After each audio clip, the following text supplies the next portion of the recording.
What's a crack-a-lackin', everybody? How are we all doing on this Wednesday evening?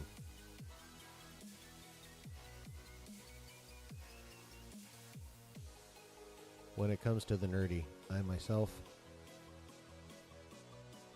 am feeling good. We're eating, Marvel fans. I know some of you think the menu is weird. I don't get it, but that's okay.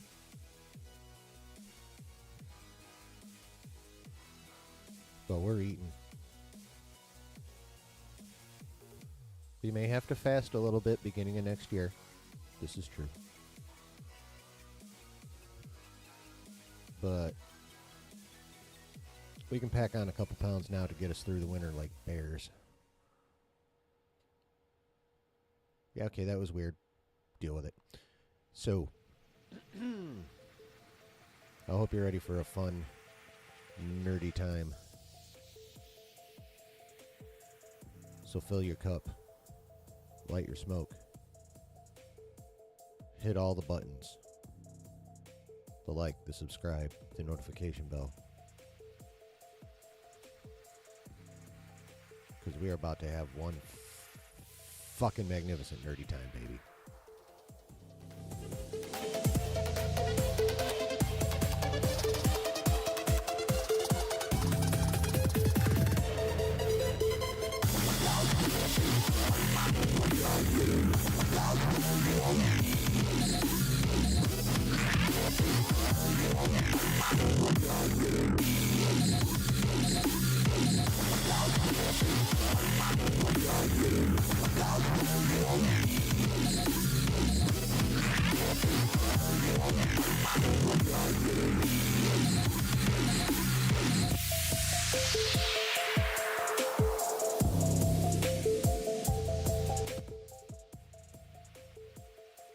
Hello, hello, hello.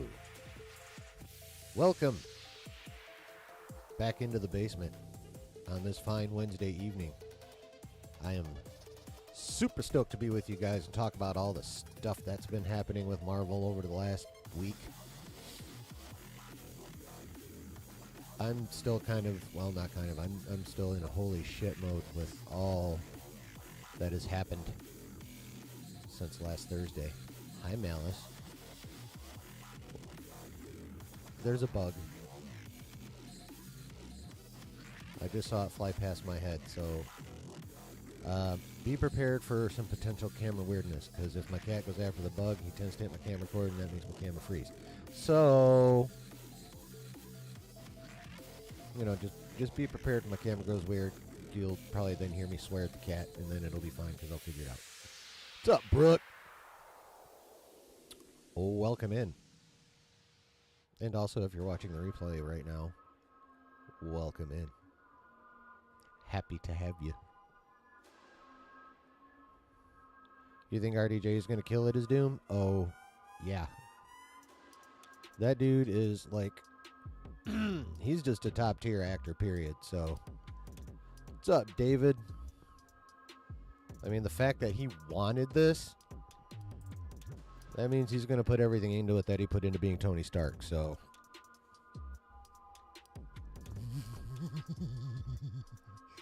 That's kind of how I feel about it.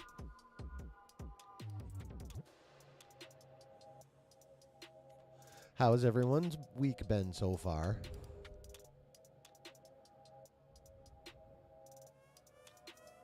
It's been an okay week. In terms of regular life, it's been like a state of afterglow since, Saturday if you're for the nerdy side.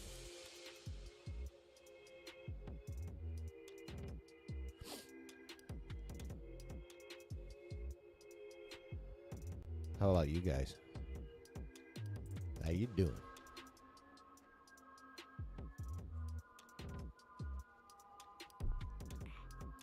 You ever get that out of nowhere ear itch?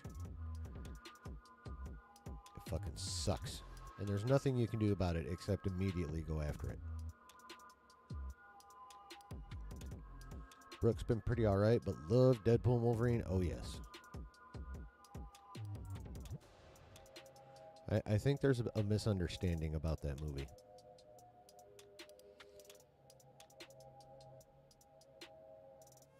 Ooh, Warhammer vids from Luton. Nice. I have to get back into watching those because those were for me, those were good entertainment. His lore videos are dope. What's up, Alan? How are you tonight, sir?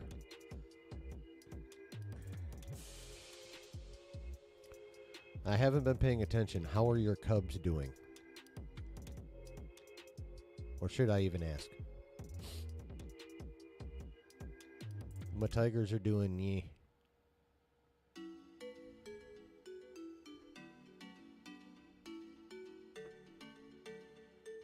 Last I knew, they're still below 500, so.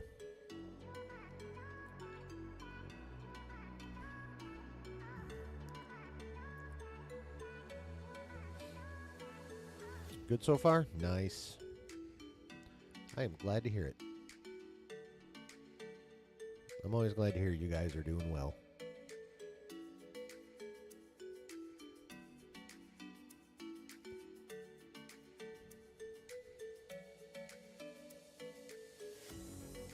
So obviously, we're going to talk about Deadpool and Wolverine. And warning, this is going to be a spoilery discussion. So if you're in here now and you have not yet seen it, you may want to dip out for a hot minute. Couldn't even tell you how long because I ramble. I don't time this shit. But so yeah, it's going to be a very spoilery discussion. And then of course, we're also going to talk about that massive revelation that came to us Saturday evening. And a little bit about Hall H in general, actually. But of course, RDJ Doom. Yes.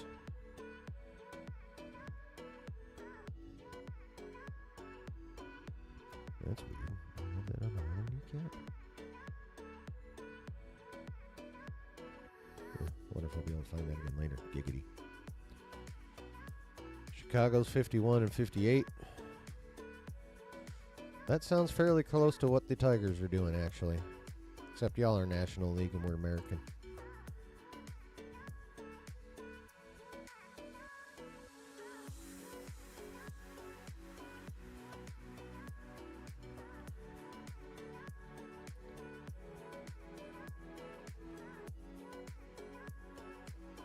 However, before we get into all that Marvel goodness, I thought we would have a little fun. I thought maybe we'd have a laugh or two. And I thought we'd shit on the Acolyte one last time. Actually, not us. I thought we could watch the Acolyte pitch meeting together. Because it's out. Because I have hit that channel's bell on, so it told me it's out. What do you guys think? You want to watch? You want to have some laughs at the expense of Star Wars instead of just bitching about it? I think we deserve some chuckles. Some yucks, as they used to say. Some giggles without the shits.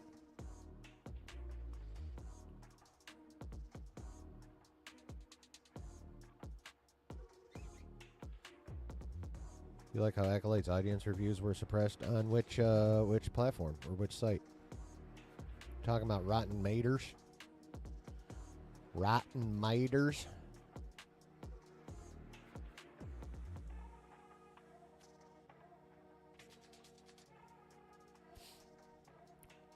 All right, cool.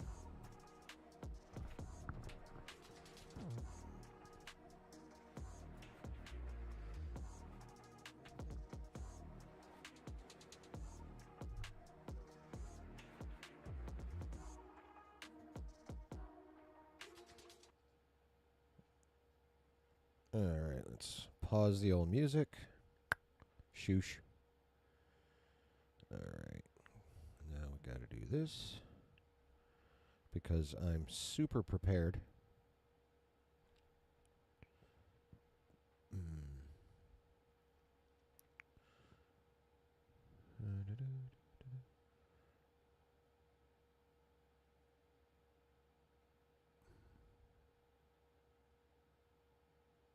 Whoops, there you are. Wham. Okay. Oh, yeah. Probably should do this. Wha-bam.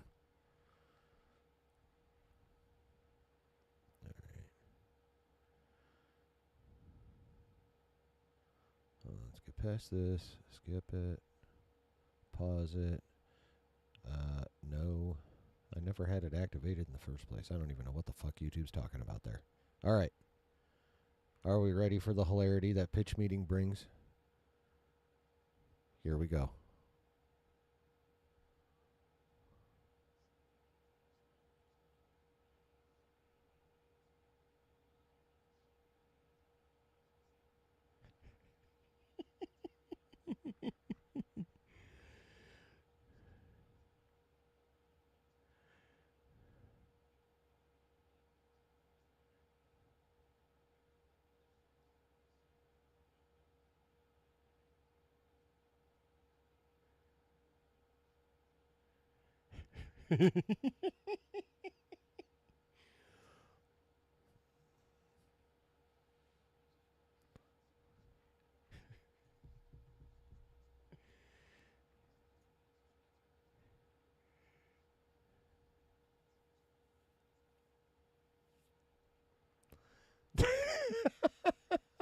Oh, really? Oh, God damn it. Hold on. All right. We'll restart. That is totally my bad. We got to do that. Here. My bad, everybody. There we go.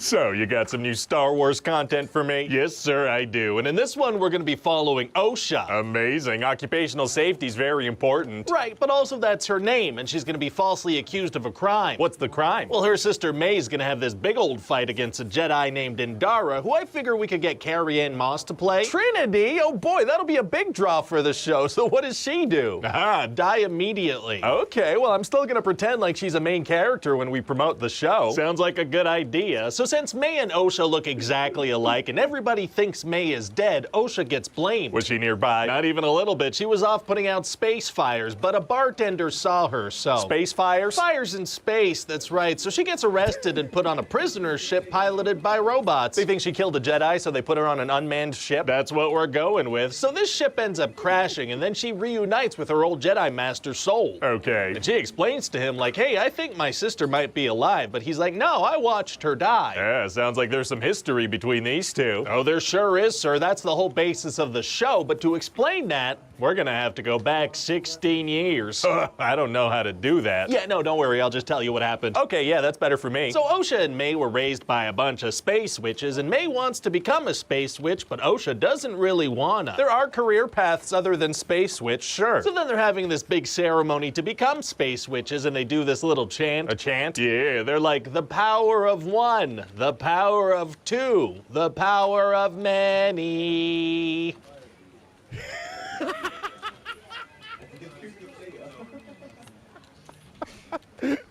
So anyway, then Soul and some other Jedi show up, and they maybe want to train these kids to become Jedi because they have a high M count. M count? You mean midichlorians? Well, yes, but people made fun of that, so now I'm scared to say it out loud. Fair enough. So they do some tests on these girls, but then this Padawan really wants to go home, so he rushes back to the temple confrontationally. That's his motivation. He wants to leave ASAP. He doesn't like the food he's currently eating, so he risks and ruins everything. Understandable, I guess. So what happens? Well, the Mother Witch turns into a big scary smoke monster, so Soul kills her with a lightsaber. Close one. Actually, no, he shouldn't have, because she's like, I was gonna let OSHA go become a Jedi. She probably shouldn't have changed into a scary monster then. Yeah, well, if there's no miscommunication in this show, then there is no show. Oh, interesting storytelling technique. So then all the witches get together and possess this Wookiee Jedi, but when Trinity breaks that possession, all the witches die. Why? Because I need all the witches to die. That works. And also May is mad that OSHA didn't want to become a space witch, so she starts starts a little fire and locks all the doors. Sounds like an OSHA violation for sure. Yeah, and this place is made of stone, so the fire spreads quickly. What? And then Soul finds himself in the situation where each sister is standing on a collapsing platform, and his force lift isn't strong enough for both platforms, so he just saves OSHA. Why not force lift the girls instead of the platforms they're on? Hey, shut up. And so that crazy night sets the stage for this whole story. Wow, well, that's gonna be a pretty intense show intro for sure. Oh, no, what I just described as a mystery spread out over multiple episodes.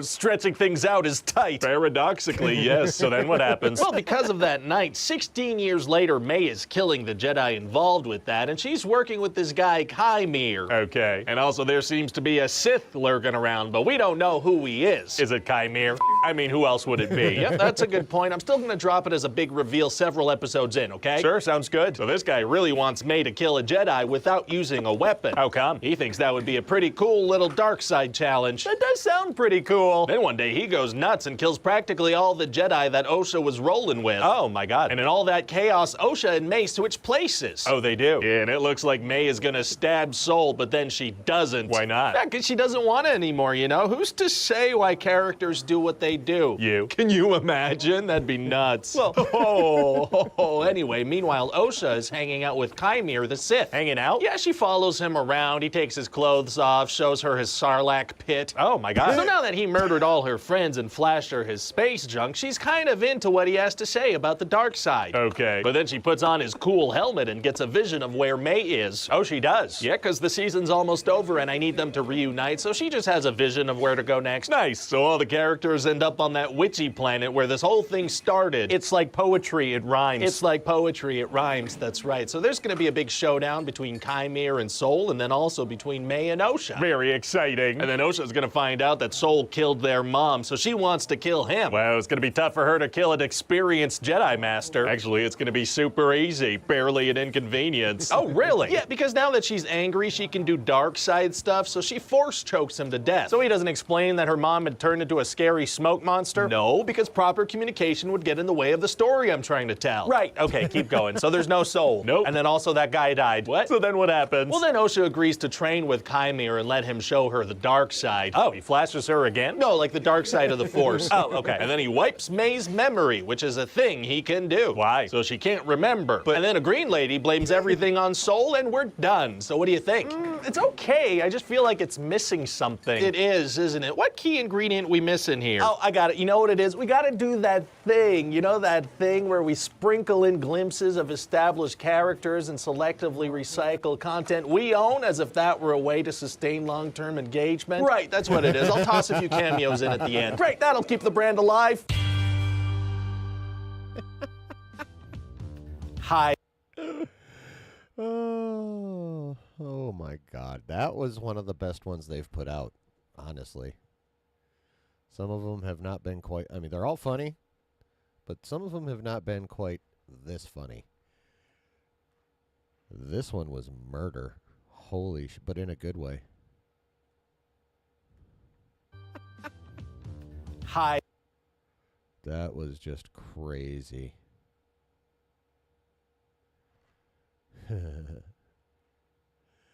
Oh man, I'm glad we watched that. That was hilarious.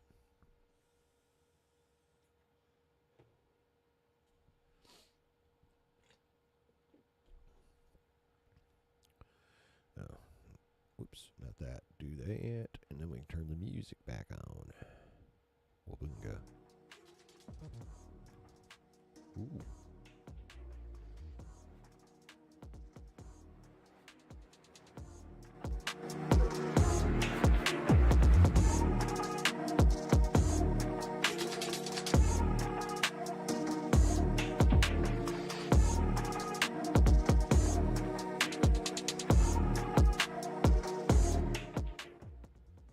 Okay, I'm done now.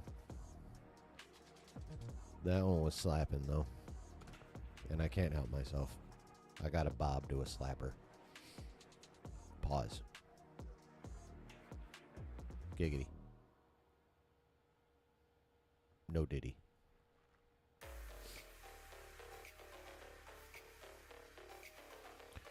David says, I think if they recast Ray Stevenson in Ahsoka, they should use actor Vincent Regan. What do you think? I've been going in my own head with Gerard Butler this whole time. I'm not sure who Vincent Regan is, but I'm gonna look him up. Right meow, because I want to know who you're talking about.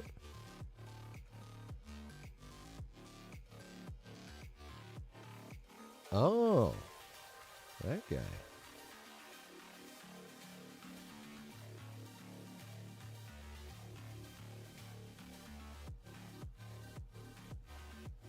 Yeah, but he needs more like this version of himself right here. Or this thicker beard minus the glasses. That'd be dope. Yeah. Oh, this guy. Okay, I remember seeing him in this uniform at some point. Okay. Yeah, he could do it. I wouldn't be mad at this. But,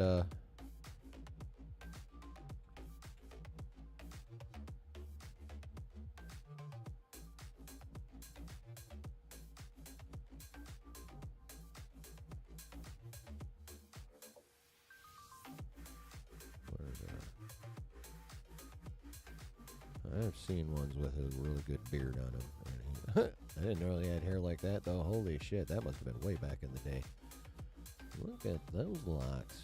My, Gerard Butler. But yeah. Just puff that out, gray him up. Tell me he doesn't look almost perfect. You know, make that gray and puffy, make that gray. And they're basically the same fucking height. He's a little bulkier. You know what? Let me just do this. Since we're in images. What do you look like nowadays, sir?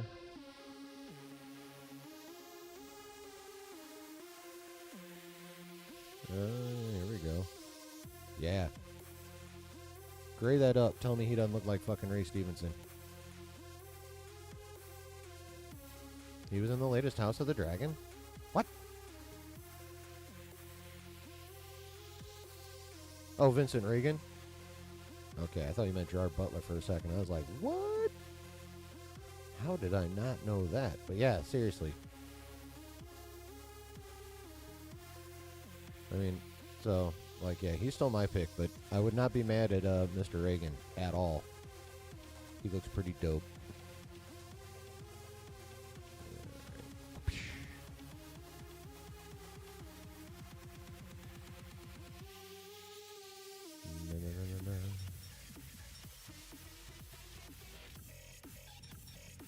Cool. All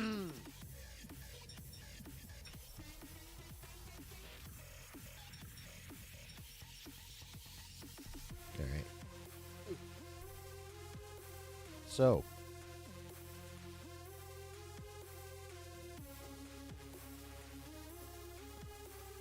I'm assuming everyone in the chat has seen the Deadpool and the Wolverine, so we can talk freely. Well, I'm going to talk freely anyway, so. Basically, I'm giving you ample warning that I'm about to talk freely about Deadpool and Wolverine. Probably gush would be more accurate, I imagine, by the time it's all said and done. David, you put pictures on the Sidetrack Facebook page. They look so alike. That might be one of the very few things that could tempt me to actually open up Facebook outside of posting stuff for this channel. That's literally all I use Facebook for currently. I just I share out my video to my Facebook page, and that's it. If you were to go to my Facebook page, that's all you would see for months is when I did a video or a stream. I may have done one Throwback Thursday in there just for shits and giggles.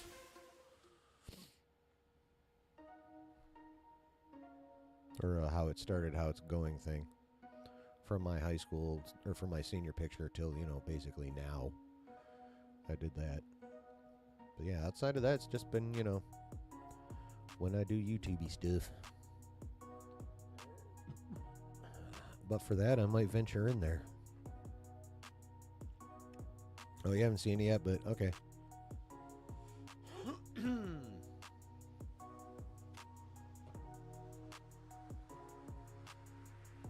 Well, first of all, I fucking loved that movie. The opening of Deadpool Wolverine was dope, yes. And I still haven't been able to get that goddamn song out of my head since last Friday morning. Yes. Deadpool going to where Logan is buried from the end of Logan. Oh, he's alive. Dig, dig, dig. Fuck! Clang as he hits the adamantium skeleton. Has anybody seen the new Deadpool Wolverine poster that just came out? This actually is very relevant. If not, do you remember before the TVA agents showed up when he had the skeleton set up next to him and he had his arm around it just having a chat? Yeah, that is now an official poster for the movie. I love that. That is right up my dark humor alley. That shit is great. Sean Levy did a really good job with this film. Yeah, overall, yes. I mean, it, like, on a technical level, it was not a perfect film. But a lot of the backlash to the movie has to do with, like, the story being herky-jerky or, you know, not properly filled out. Some of the CGI wasn't that good. And those are both facts. The story wasn't perfect. The CGI in that final line battle through the buses had flaws. But, I mean, if you went in there looking for, like, you know, Deadpool in Winter Soldier, you were never going to fucking get that, bro. You were never going to get that. This is not your standard MCU movie where you're having, like, a full-on, you know, well-put-together story, firmly set in continuity, you know, well-executed, well-acted, everything fucking on point. Movie told through the lensing of comic book characters. That's what Winter Soldier is.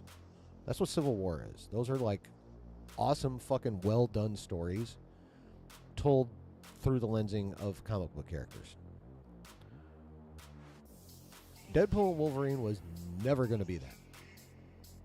It was not conceived to be that. It wasn't created to be that. Anyone expecting that, I don't understand why you would be expecting anything like that from a Deadpool movie. Like, it's just nonsensical. I mean, Deadpool 1 did have a pretty tight story. I'm not saying you shouldn't expect a quality story. I'm saying you shouldn't expect cinematic levels of story in a movie like this. They did exactly what they set out to do. They didn't do, again, a movie through the lensing of comic book characters. They just did a fucking comic book movie. They took a comic and said, to the big screen with you. With all its weirdness and goofiness and all over the place herky-jerkiness and bombastic action and all that shit that we fucking love. That's what that movie was always supposed to be. So, to me, complaining about that not being that is puzzling, even a wee bit nonsensical.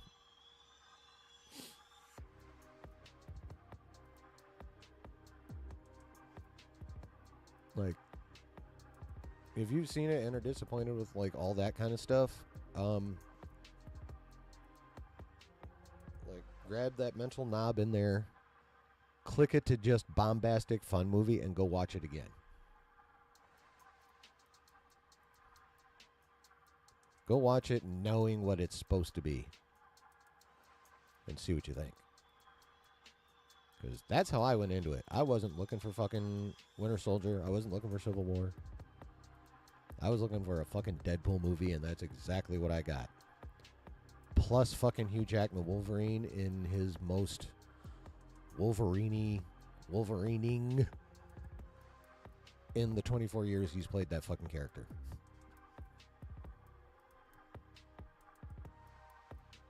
So.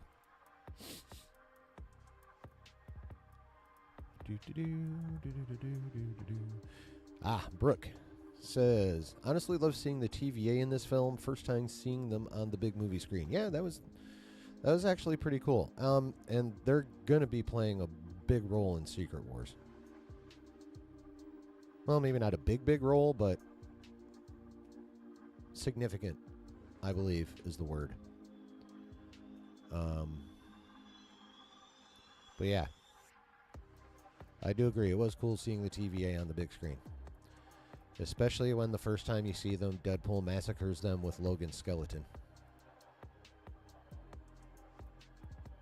In between doing the choreography for NSYNC's Smash Hit Bye Bye Bye.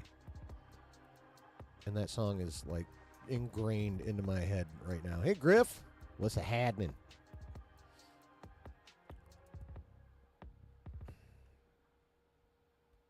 Like I'll just be walking around and all of a sudden in the back of my head, I'm leaving you behind. I'm like, oh my God, no!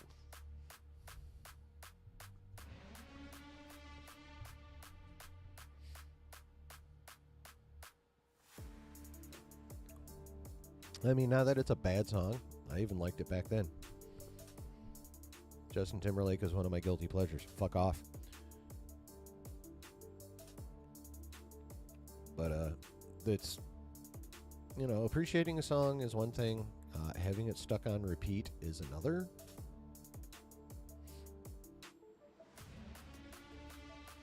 But yeah, that mixing Slaughter in with late 90s, early 2000s dance moves was fucking amazing. Big ups to the stunt dancer. He did very well with all that. Brooke says, I think the film accomplished what it was meant to. Basically, a good comic book movie with humor and comedy. Exactly. This wasn't supposed to be a serious MCU movie. This was supposed to be literally a comic book movie. Brooke says, want to see some good DC films. Don't we all? There's a DC Batman comic I'm thinking about reading, The Batman Who Laughs. Yeah, I've heard that's a pretty good run. Wild, but good. Brooke also says, I love Wolverine's roasts toward Deadpool. Those were legendary. Oh, the one in the car that literally shut Deadpool up for almost a full minute was some of the simultaneously rudest shit I've ever heard anyone say to anybody, scripted or not. But also artistry of epic proportions. Whoever wrote that was one of the best takedowns I've ever seen, scripted or not. Holy fuck. Yeah, that was some good shit. Even I was in my seat going, damn.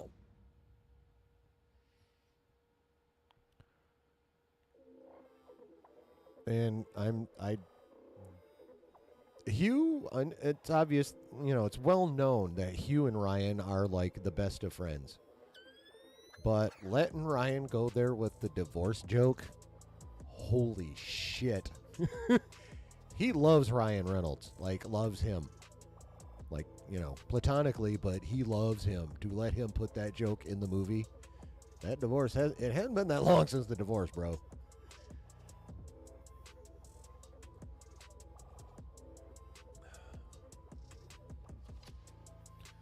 So that, I was like, ooh.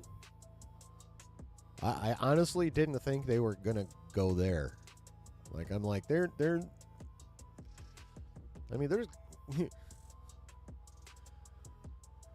I think it was Tombstone, even Jason Priestley, when he said, there's got to be some law. I felt like that, like not using that probably would have been a thing. And nope, they just went right there. Hello, Malice. As long as you stay right where you're at, we're good. I mean, yes, you can sit up and get in the shot. I don't mind that. But I just don't want you on this side of the desk, which is where all my cords are. Yeah, show off your handsome face. I don't mind. Nope, you don't get to go over there. You stay over here and be chill, or you, yep, dip. There you go.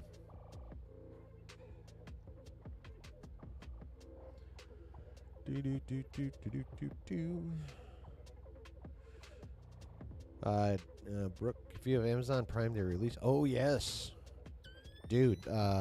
What is that? Batman Cape Crusader, I think is what that called.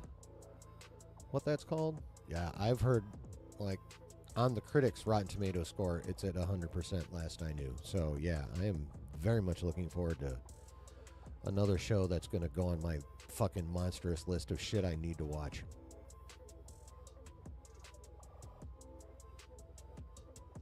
But like, I mean, I've got a pretty firm grasp on like,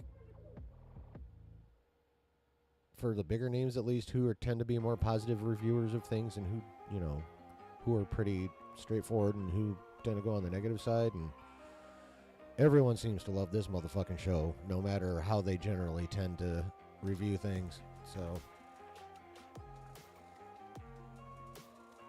I find that to be dope. Oh, Brooke, you finished the original animated series? Nice. I still have to finish that.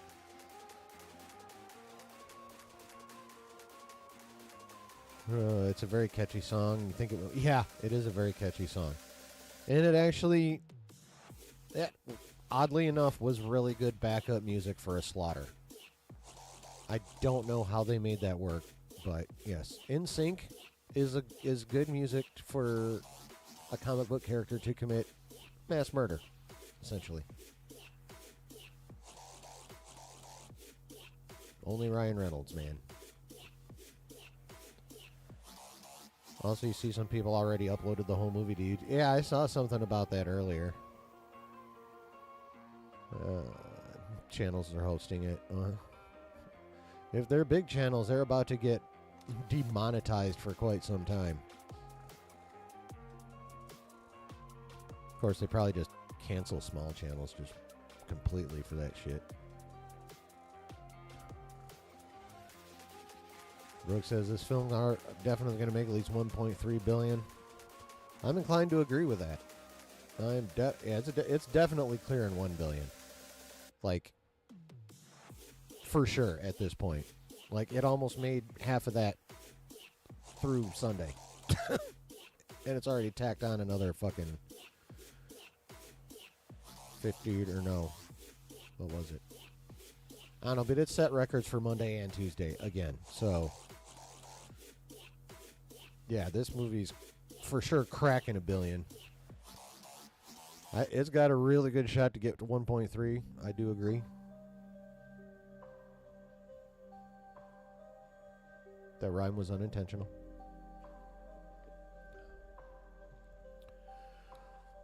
If it keeps going at this rate, I can see it hitting 1.5, like full 1.5.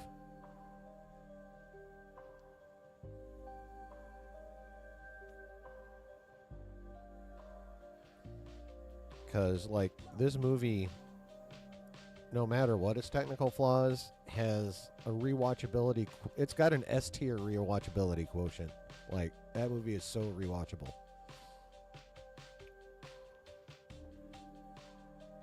I would very much rewatch the shit out of that movie if it was possible. I would love to go see that motherfucker a few times. But many, many people are going to do that. Many people are already talking about having done that. And they still want to go back for more. So, and you're going to, like, there's going to be a large number of people that are going to go to the theater to see this like 5-6 times. Some even more. This movie's going to have legs. It's going to have big, thick running back legs. This thing's going to make all the money. Rick says, I really love that this was Ryan Reynolds' passion project, and it really showed. Oh, yeah. Definitely.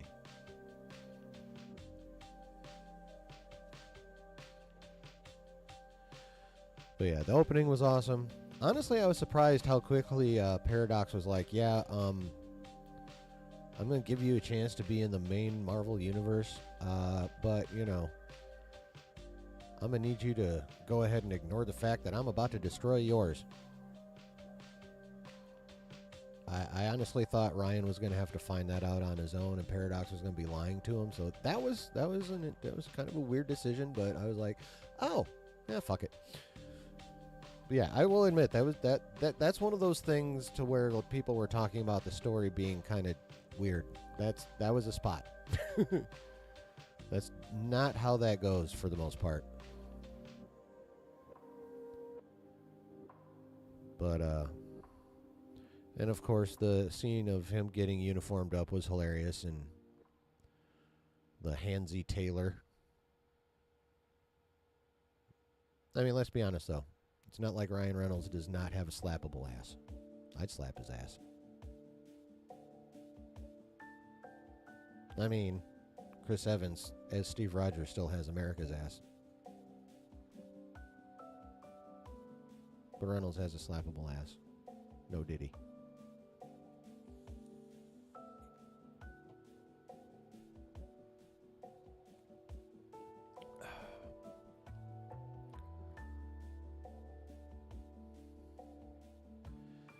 So then he goes to work and we start getting Wolverine cameos. What did you all think about, like, comic book height Wolverine hopping off that bar stool?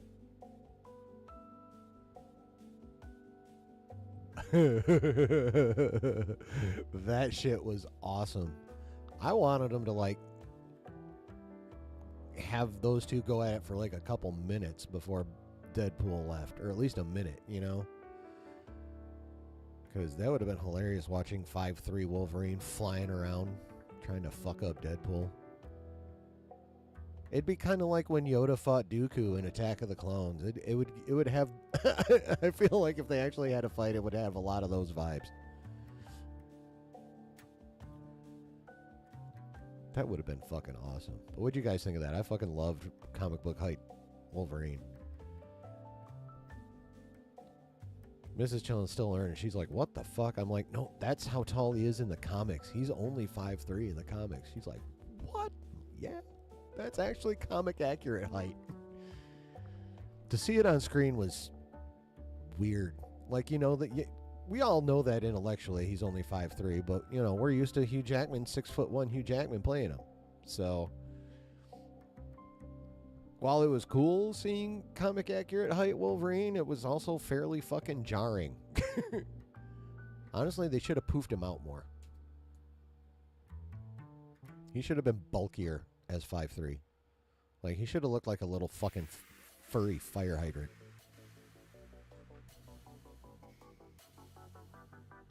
Henry Cavill's, yeah, that was cool. He looked good. He did look good. And obviously Jackman is in ridiculously amazing shape.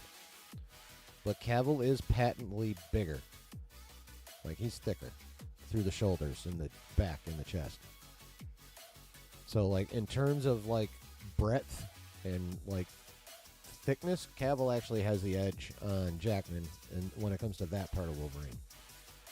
So that was pretty cool. He needs to work on his American accent just a bit, though. And no, I don't think he's going to be the main 616 Wolverine after the reboot. I have no idea who it is, but I don't think it's going to be Cavill. He's got movies he's got to do. Like, the Warhammer shit's on hold, but the Highlander movie is on the go-ahead, so... And he needs to make that movie. I fucking love Highlander, and I think his version is going to be dope, because he is one of those annoying-ass nerds that's lore-obsessed, which is why when he works on nerdy stuff, he annoys the shit out of people. Like, you heard about him being a dick on the set of The Witcher, but that's because they were completely disrespecting the source material, and he was like, fuck all that. And he was correct in saying, fuck all that.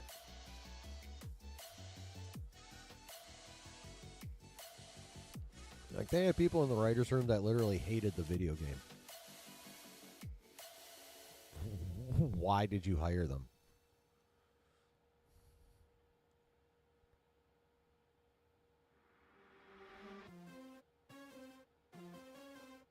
That makes no sense.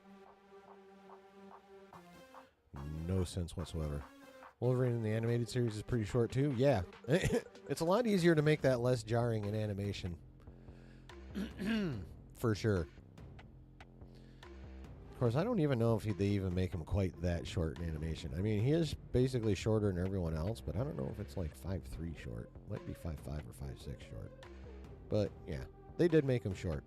So that's really all that counts.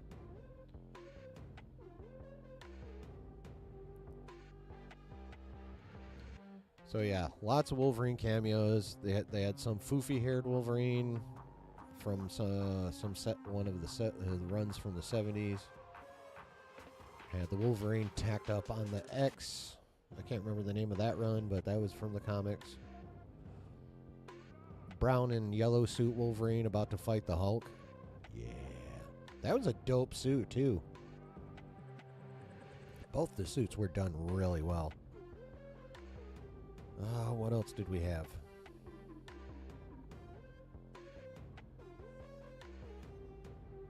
I don't remember. But yeah, tons of Wolverines. It was pretty cool. Oh, Patch. We had Patch.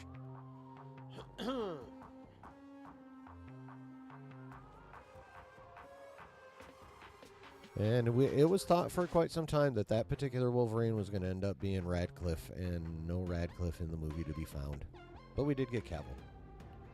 So, UK got their the UK got at least one of their dudes in there, so they should be happy. Right, David? You got one.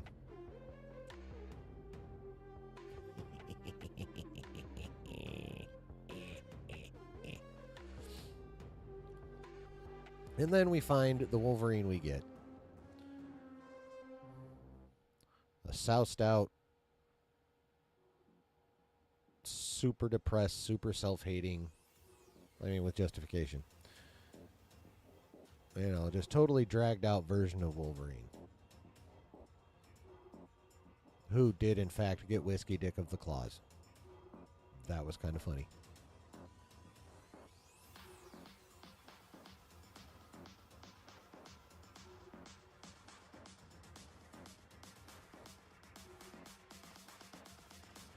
So he gets him back, obviously, to the TVA.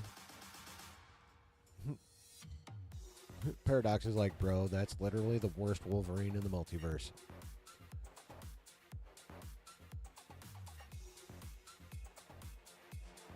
And then, of course, they get pruned to the void. We have their first fight, which was fucking amazing. I thought that was dope. They actually had Wolverine doing, like, the animalistic lunging on all fours. First time he's done that shit, and I love it. Because that is some shit he does do in the comics. Especially after he gets his adamantium ripped out of his... When Magneto rips the adamantium out of him. The way they wrote him after that, it was evidently the adamantium was keeping, like, the animalistic side of his mutation in somewhat of a check. And when the adamantium was gone, he actually started getting very feral. For a while. I don't remember how they resolved that, but so it was cool to see that incorporated as well. Very much enjoyed that shit. And that fight in general was just dope. And then they get found.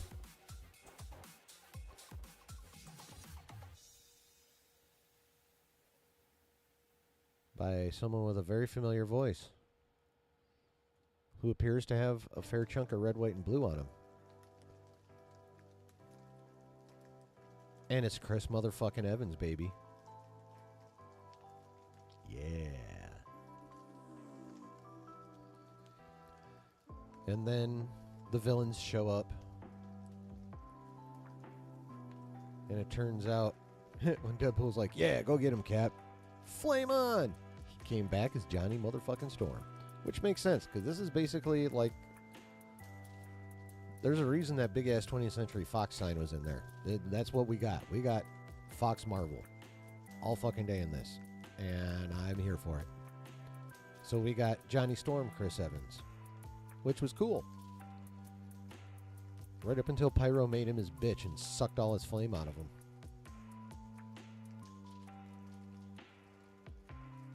So then they get captured. They get taken to the giant dead Ant-Man, or I guess you call him Giant Man when he's in that form, technically. You get the Paul Rudd finally aged joke, and I don't care how many times I hear it, that shit's still funny.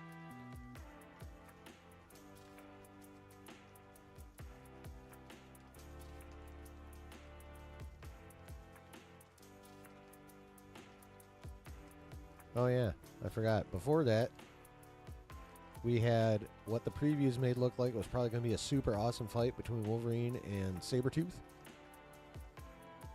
And that was not a long fight at all. It was charge and bye-bye Sabretooth's dome.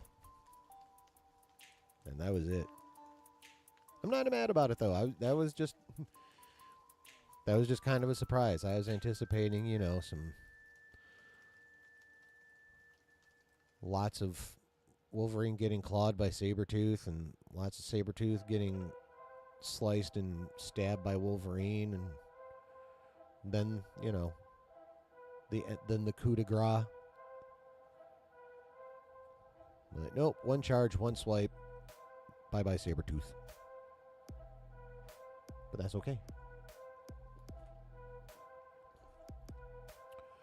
And then we go to Giant Man, and then we meet Cassandra Nova.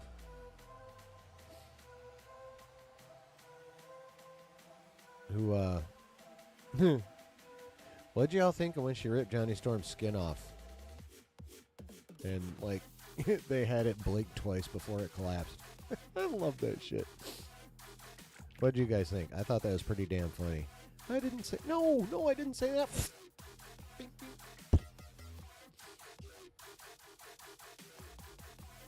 I thought that shit was dope.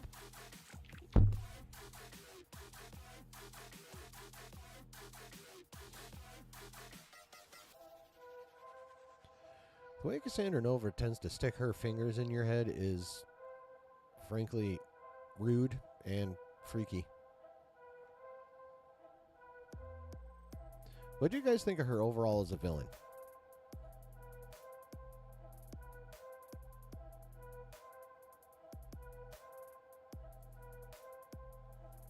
I thought she was a decent villain. I mean, she's no fucking Thanos, but she's a pretty decent villain overall, I'd say. I mean, obviously, she's pretty fucking powerful with the telekinesis and the literally fingering your thoughts. Ugh.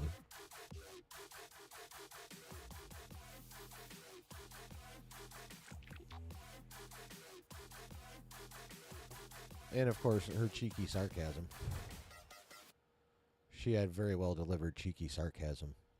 I thought she was a decent villain.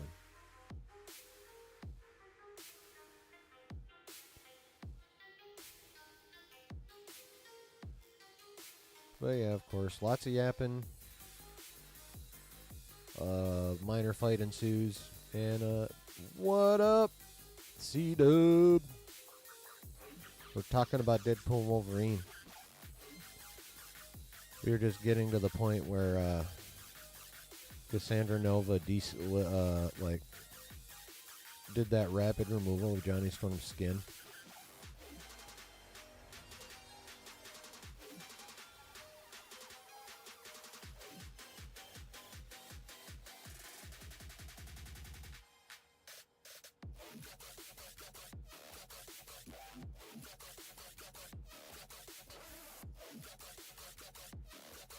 And then, of course, finding out Cassandra Nova's, like, annoyingly powerful. And then their escape on that jetpack thingamabobber.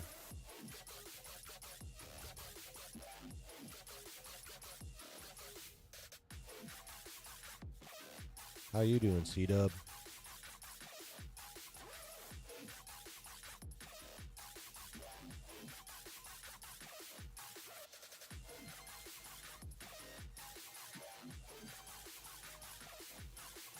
All right. Excuse me. Good gravy. Anyway, so they make their escape.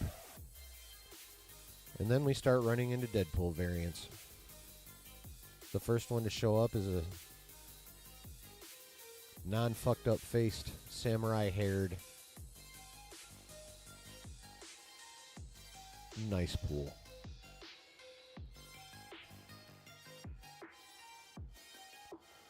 C-Dub says, saw it twice, loved it more the second time. That's what Josh said. Took my 13-year-old stepson with me for his first R-rated movie. He loved it. Was an awesome father-son bonding experience. Nice. Very nice.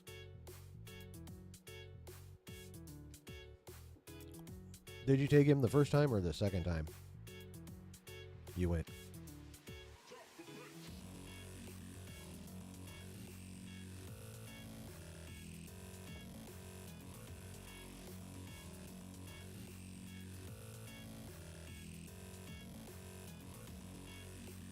Yeah, that sounds dope.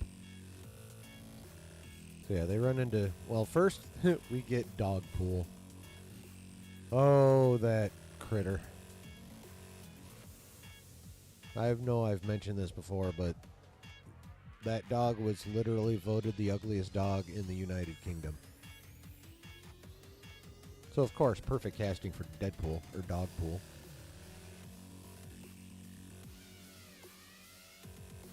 And then after Dogpool comes Nicepool, who provides our guys with a car so they can go to the borderlands and find the resistance. That name for a group of rebels is totally tainted for me now. Thank you so much, fucking Disney Lucasfilm. I hear resistance and I'm like, bleh. Sequel trilogy bullshit. Anyway.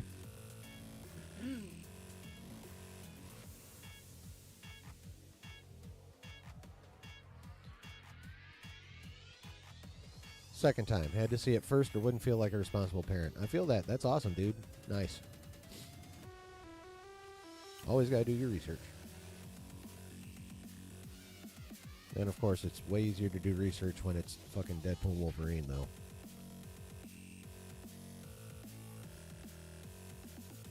That's also true. So, yep. Nicepool gives them the car. Off they go. And, of course, Deadpool starts out annoying. Then they end up having a serious conversation. And then Wolverine drops the most vicious verbal beatdown.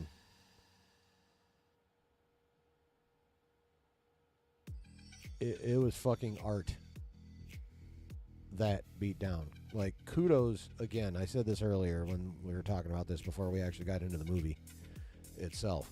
But fucking, well, kudos to whoever wrote that, because holy shit. That was definitely a well-written part of the movie. Like, after that, I totally understood how even Deadpool, the merc with a mouth, couldn't talk. That was a ridiculously vicious verbal beatdown. I'm gonna fight you now. And then that was also an epic fucking fight. Both their fights are fucking awesome. Which one did you like better? Did you like the first one better after they got pruned, or did you like this car fight better?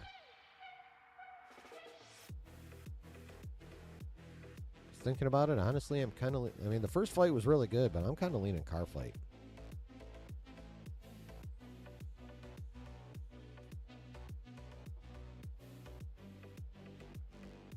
Just because of all the extra shit you have to do in a confined space. Like all the weird contortions you'd have to do and, like, you know, unconventional movements. I mean, let's face it, they were out in the wide open for the first fight, which gave them room to do all kinds of fun stuff.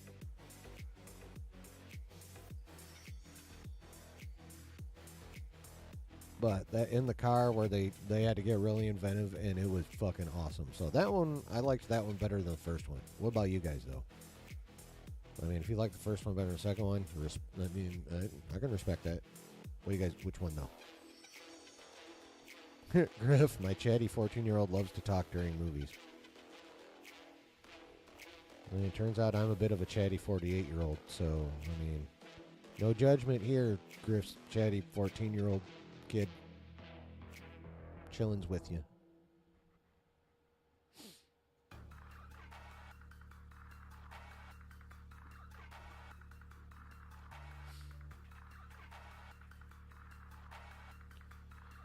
So after they, like, damage each other enough to pass out or have to recover, Deadpool completely wrapped up in the seatbelt like a mummy. That was pretty fucking funny, honestly. And then someone in some actually fairly dope combat boots finds them. And then they wake up in a cave. Well, we see Deadpool wake up. He woke up second. Wolverine already woke up and found the booze. And then we start meeting the Resistance.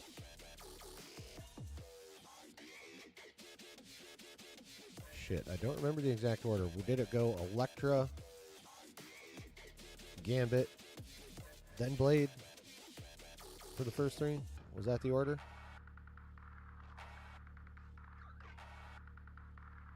I think that was the order. But regardless, who wasn't hyped when Snipes walked in? Like, who wasn't... How could you not be hyped? How could you lack hype in that moment? Like, I was like, yeah.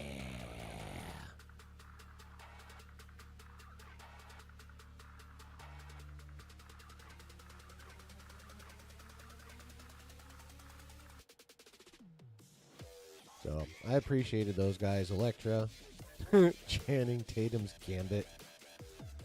And the uniform was fucking pretty comic accurate. I will say that. His accent, sweet Jesus. Although, honestly, I'm pretty sure that was part of the shtick. Like, that was supposed to be a source of humor.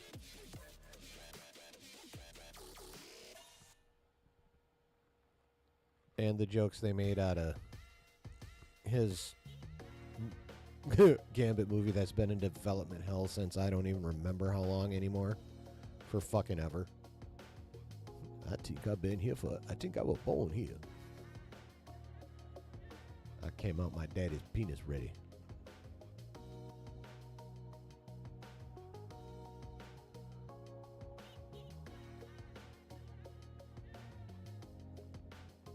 So that was actually, so Channing Tatum Gambit was pretty funny. And then, of course, you have the emotional moment with Wolverine and X-23 before they decide to go attack. But that was, I mean, you know, I say that kind of flippantly, but that actually was a really good moment. Like, you could, if there's any scenes that, like, really demanded the emotion, Jackman fucking provided. Like, he killed it, she killed it. That was a really good scene. I mean, they're basically required in this kind of movie, obviously, but they did it well enough that it didn't matter that it, you know, that's where that goes. You know what I mean? So, and then we get to the final battle. Now this is one of those points where, you know, people had a bit of a problem with the movie. They say it was too crowded, like that shaky. I agree with them on the shaky cam thing. I'm not sure what the advantage of that was. But still, like, when they honed in on individual characters, it was dope. Like, this is where Gambit got fucking, like, badass. He obviously he was throwing his playing cards around, but then he whipped out the walking stick and literally shot the kinetic energy, like hit people with the fucking cane, and just shot the kinetic energy right into their bodies and started popping them like bubbles with his cane. That was awesome. And that's definitely something I've obviously never seen that animated. I'm not sure if that's ever happened in the comics. But regardless of whether that was, invented purely for the movie or if it actually, has a basis in, comics somewhere, that was dope. Watching Gambit people pop people like bubbles was dope. And of course, Blade was doing his thing. X-23 and Elektra were doing their things, cutting people, stabbing people, slicing people. In Blade's case, also shooting people. So all in all, that was a pretty sweet fight. X-23 wasn't it hurt? Yeah, X-23 taking out Juggernaut at the ankles. That was fucking sick. Because, yeah, it's like, how do you stop the Juggernaut? Well, if he can't run because you done cut him off of his feet, the way that happened, you can't say she cut his feet off. He was standing on them. They didn't move. The rest of him fell off his fucking feet. So she cut him off his feet. She didn't cut his feet off him.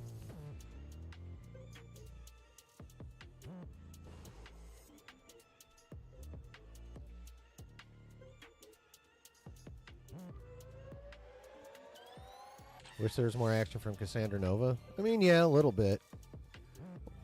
Oh, that reminds me. The Pyro working for Paradox twist. I think I do agree a bit with those who were having problems with the story because that, like, Paradox explaining his evilness right from jump was a bit of a weird decision. I can admit that. But I also, like, the rest of the movie makes me not give a shit. Like, honestly. Like, it was weird, but it wasn't weird enough for me to go, what the fuck, and get taken out of the movie. So, but I do admit it was a little bit of a weird choice.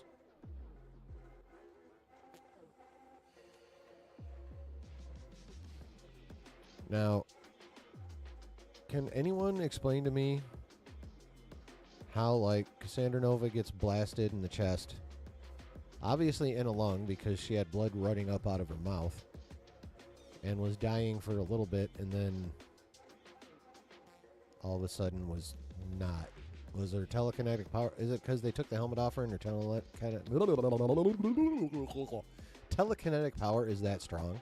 Like that she can be like, fuck bleeding. I mean, that's got to be it, right? Because the bullets had her fucked up when she had when they had Juggernaut's helmet on her. So yeah, it's got to be that she took steps with her telekinesis. But yeah, that had me confused in the theater for a second.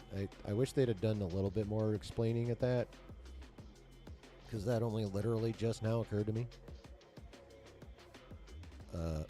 5 days later.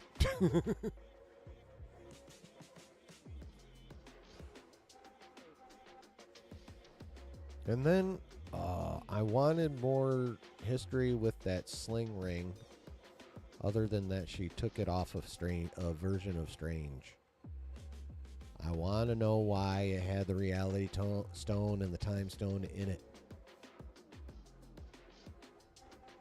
Other than the fact that it allows you to go between universes.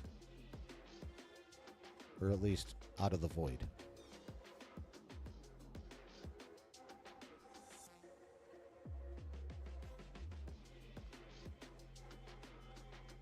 So, they take the helmet off her, she heals herself with her telekinesis, and then she sends them back into Deadpool's universe.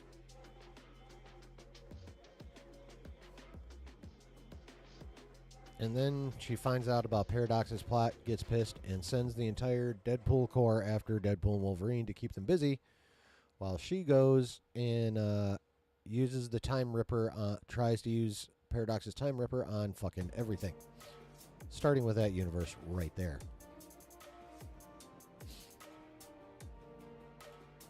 So then we get the fight between Deadpool, Wolverine, and the core in the Deadpool Corps. And even more importantly, we got the cowl. How stoked were you when he put on the cowl? And what'd you think of the cowl?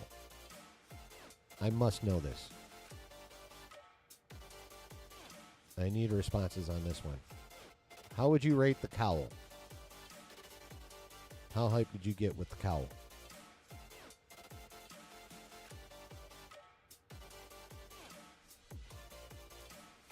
Not sure how it would fit with the story, Brooke says, but some dialogue between Deadpool and Doctor Strange would have been funny. Oh, they could have just made him a member of the Resistance. And,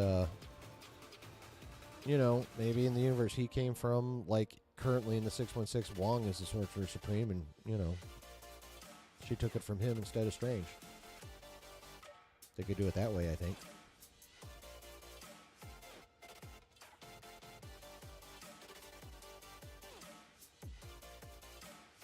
Well, what'd you guys think of the cowl? I fucking loved the cowl. I got so hyped when he put the cowl on.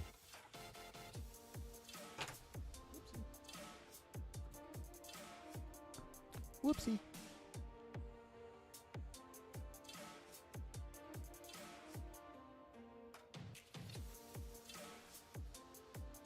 What did you think, chat? And if you're on the replay, let me know in the comments. And if you haven't, please hit like and subscribe and the notification bell, whether you're here live and lurking or watching the replay. Hit the buttons.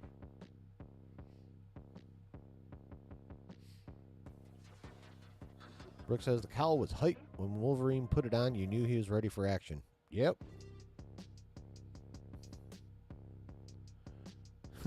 I think they actually brought that up. Like, didn't Deadpool ask him why he wasn't wearing, like, why are you putting it on now? He's like, I put it on when I'm ready to kill people, or something along those lines. It's like, yeah. About damn time for the cowl, to be honest. Yes, Brooke, I agree. Well, I mean, we've waited literally 24 years to see Wolverine in the cowl in live action. It's always just been the hair and the whiskers to simulate it. I mean, it is how he looks outside of the cowl anyway, but still. Yeah, it's the first time we got a comic-accurate suit, period, is in this movie. And we got 2 versions of it. How dope is that? Well, 3 if you count the white tuxedo that Patch wears. And the eye patch, of course. Technically, that's a comic-accurate costume. But yeah, we got 2, technically 3 if you want to go that route. It's yeah, who cares? But yeah, 24 years and finally comic-accurate outfits. Awesome sauce. And we finally got, in live action again, a few seconds of a Savage Hulk.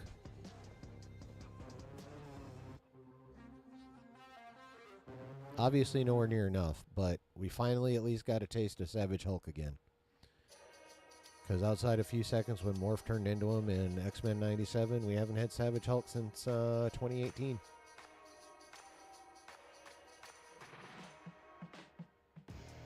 We got him at the very beginning of Infinity War. Then Thanos kicked his ass, and we haven't seen him since.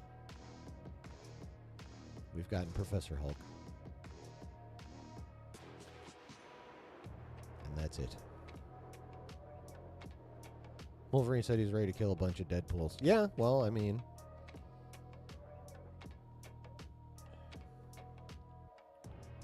Deadpool, while hilarious, is definitely a bit of a dick. So, and I don't think anywhere in the multiverse is there like an ultra nice version of Wolverine. I think Wolverine being cranky is consistent throughout the multiverse. So, I'm not surprised he's ready to kill a bunch of Deadpools. Now, again, this is where I have to admit the people that like complain about this movie have a point. The CG in this final scene, the straight shot with them going through the buses, actually it'd be this way for you guys. there was some fucked up CG in that scene. It wasn't the best. But again, it wasn't fucked up enough to take me out of it.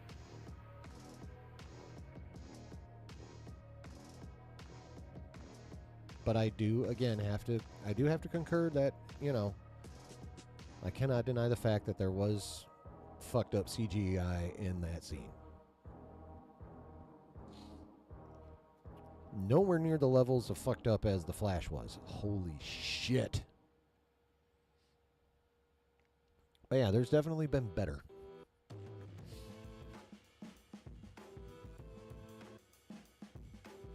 But yeah, still, the mass slaughter of Deadpools was fucking dope. Yeah, how about the fact that they all regenerate? Well, except for Nice Pool. But then they get saved by none other than Dunlop out as Deadpool top Pete Pool. Every pool loves their Pete, it seems.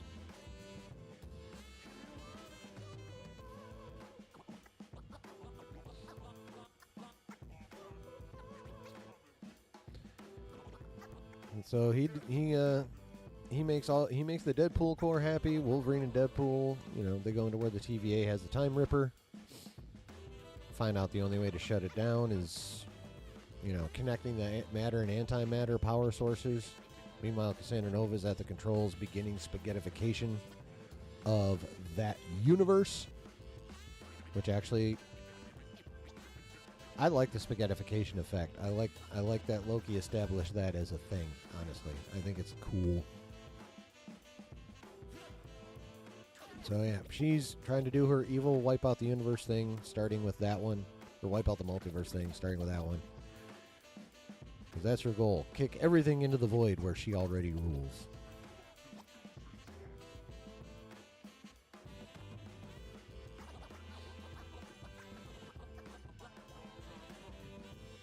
So, of course, they play the, alright, I need to be the one to sacrifice myself. No, I do.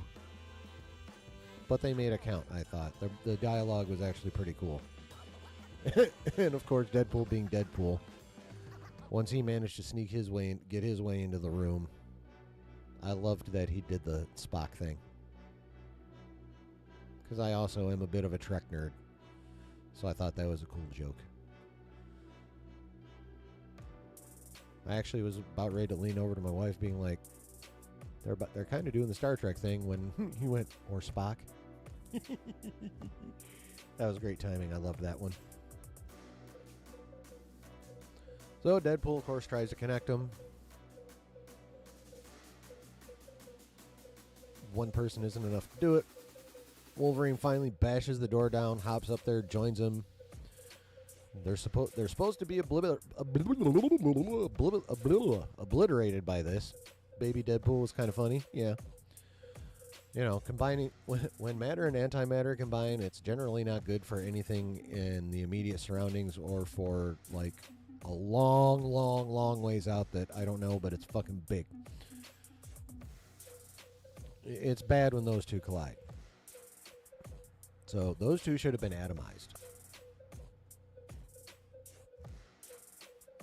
But mutant healing factor, although much to the delight of many, Hugh's shirt got atomized.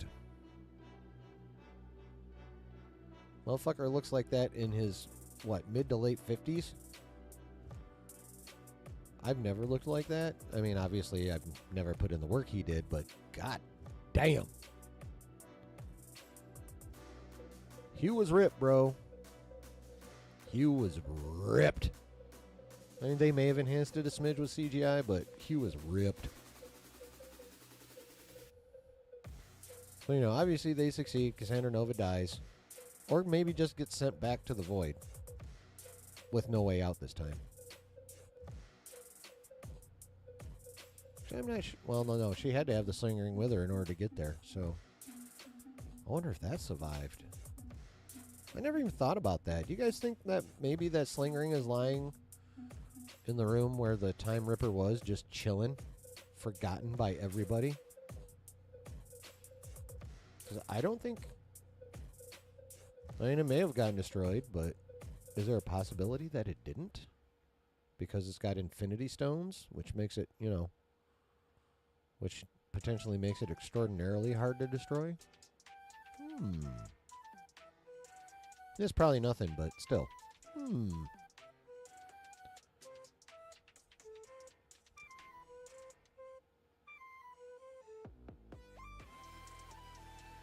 Yeah, so, you know, we get that, and of course, you know, the happy ending. Deadpool and what's her fuzz, or Vanessa, appear to be on the road to redeeming their relationship.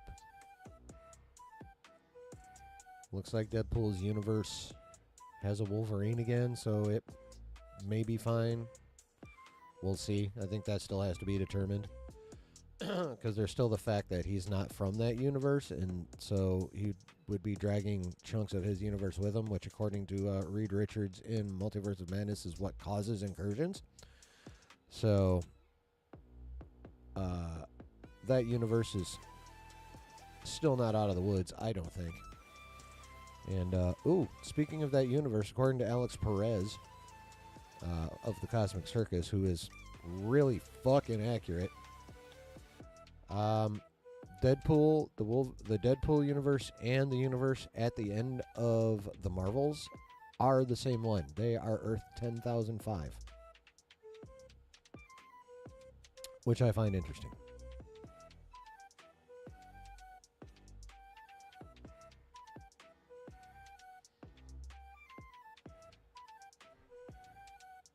Actually, I take that back. I think that makes sense, because I always thought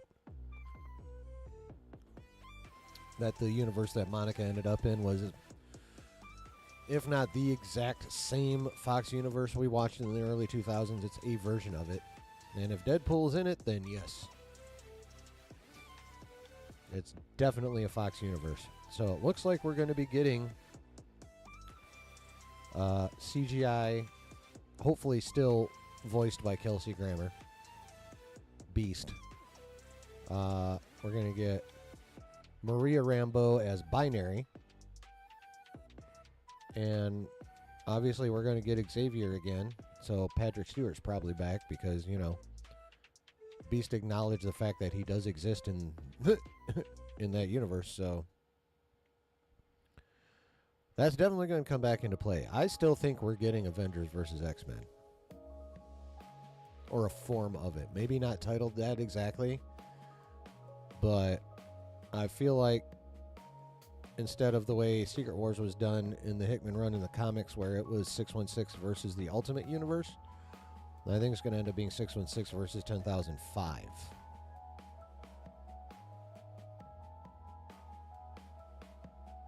So I think that even if they don't call it Avengers versus X-Men, that's basically what it's going to end up being. Because I don't think Doomsday is going to end with the final incursion. I think Doomsday is going to end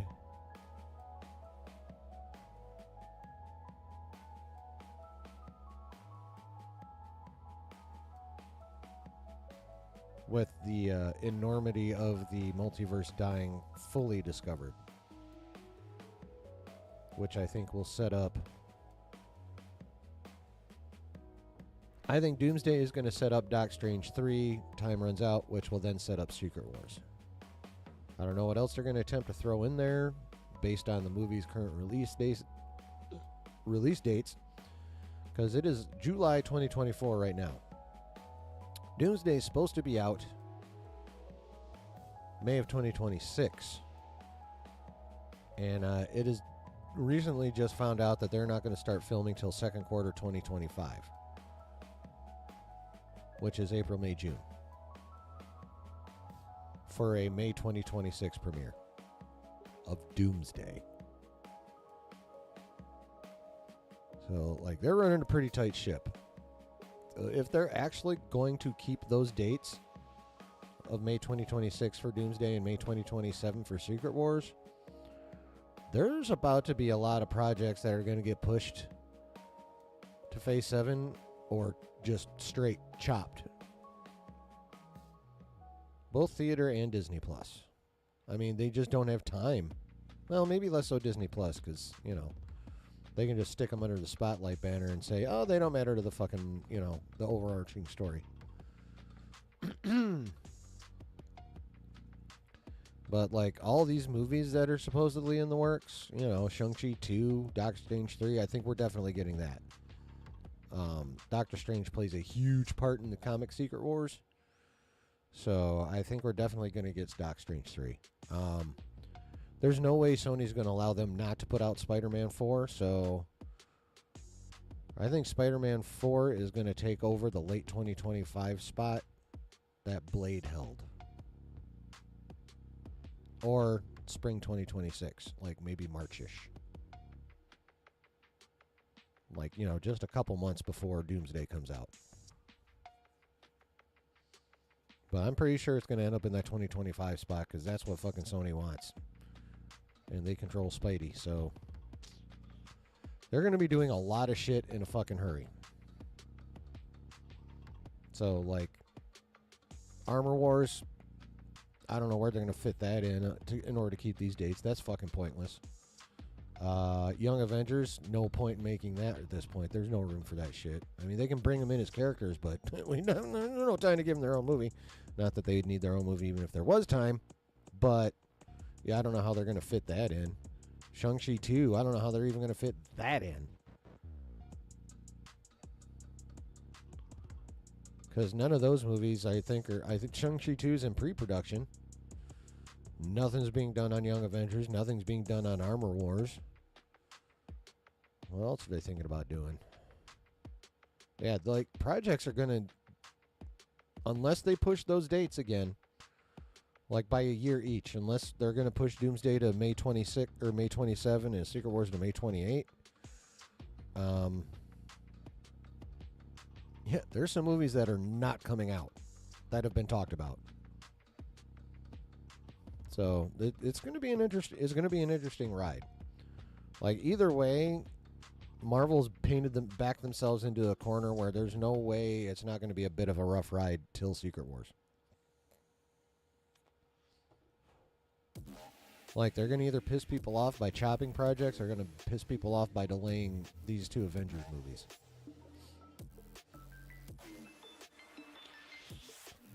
When it comes to that shit, they're in a bit of a no-win situation at this point.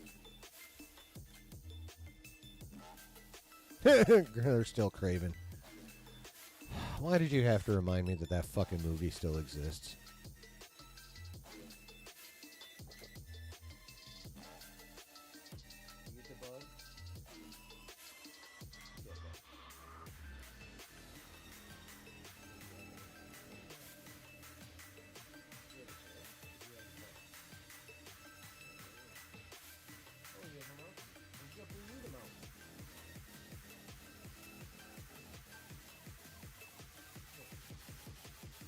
Sitting there and yelling without bringing me the mouse, he does you no good, buddy.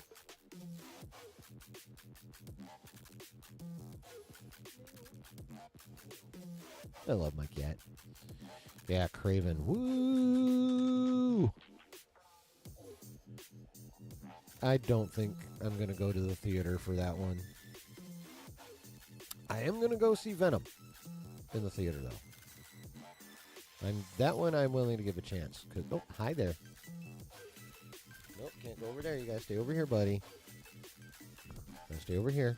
Say hi. Well, since you're here, you gotta say hi now. Say hi. Hi. Hi, everybody. Look at this big, handsome boy. Look at this big, handsome boy.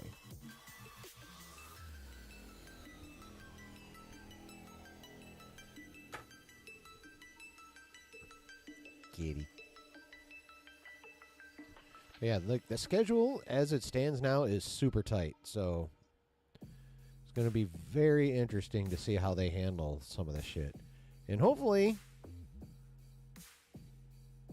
they give us more information at D23, which is a week from this coming Friday. So in 9 days, we have D23. Hopefully we get a little more information on the actual slate. Because we got mostly squat at Hall H on Saturday. I think I'm pretty good talking about Deadpool Wolverine. I fucking loved it. I think if you were expecting like a Phase 3 type of Marvel movie, you're nuts. There was no way this was ever going to be that kind of movie. So I recommend you rewatch it with your brain switched to just straight comic book fun and not like an MCU movie.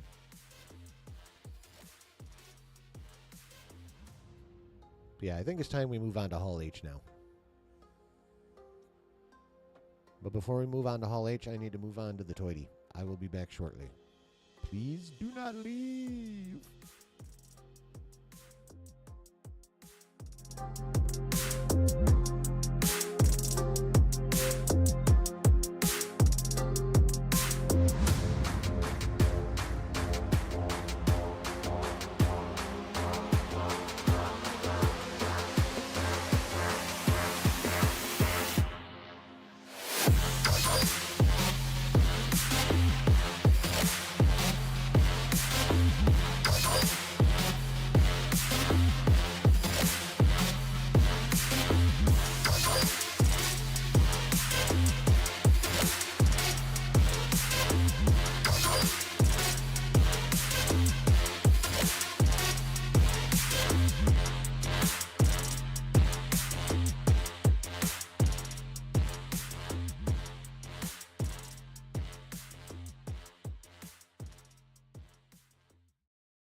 Alrighty then.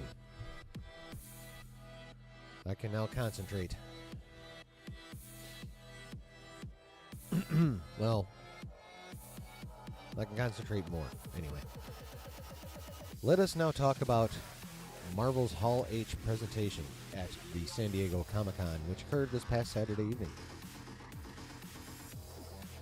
I mean, if we're gonna engage in the real talk, we have to mention the fact that most of that Hall H was pretty fucking lackluster. Like, we got, until the very end, we really got nothing new at all. They were just promoting next year's movies. That's it. Talked about Cap 4, talked about Thunderbolts, talked about Fantastic Four. And, I mean, it was getting to the point where people on Twitter were like, what the fuck, Feige? Where's the juice? Where is all the juice? I mean, I was saying it, Josh was saying it, fucking Twitter was saying it. Like, what's going on? I mean, you know, yes, we know those movies are coming out next year. Yes, we know you want us to go watch them. Like, give us. And then the Russos came out. Well, actually, first we got a new logo for Secret Wars. And I still think the shadow behind that, based on what happened next, is a turret of Doom's Castle in Latveria. Although I didn't see the shadow when they reposted it today, so I don't know what the fuck. Anyway, so we got the new Secret Wars logo, which is very akin to the one in the comic, but Marvel loves to play with color, so I'm sure it's indicative of something. And then we got our official retitle of Avengers 5. And it is Avengers Doomsday, with the logo in green and silver.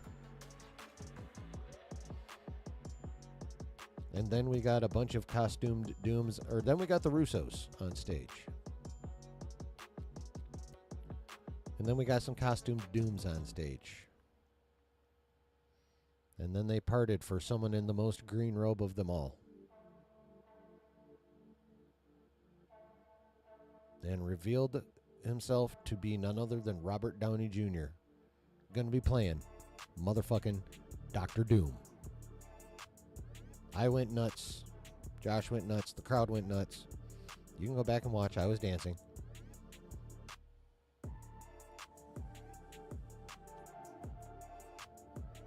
I fucking love this move. I love it. I don't understand why people don't like it. And I can understand why they might be a little cynical about it. A little, you know, I can understand that. I'm a fucking motherfucking cynical person myself. However, like, to just outright reject the notion of Downey as Doom, that's mind-blowing. That's a whole lot of what the fuck. I mean, you've got, first of all, setting aside everyone else involved, you've got, not just arguably, literally, the best actor in the MCU. I don't think you can question that. Evans is good. Cumberbatch is good. You know, there's a lot of top-tier actors in the MCU currently. RDJ is the best out of them all, right now. Phases 1 through 3, he owns them. Right? So you've got the best actor in the MCU playing one of the most iconic villains, not just in Marvel Comics, but in all of comicdom. Doom is one of the most iconic villains in comics. Period. Best actor in the MCU playing one of the most iconic villains in all of comics.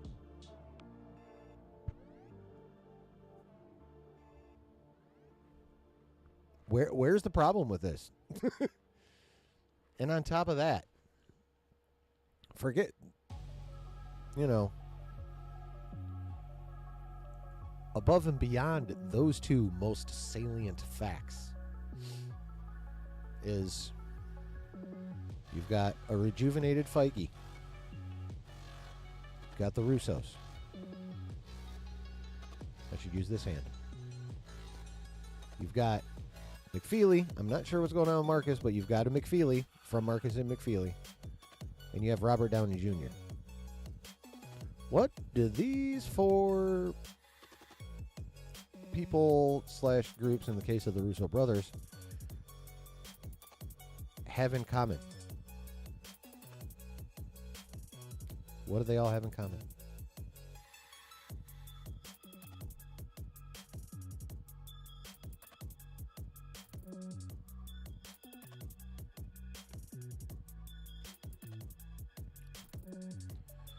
They have 4 movies in common.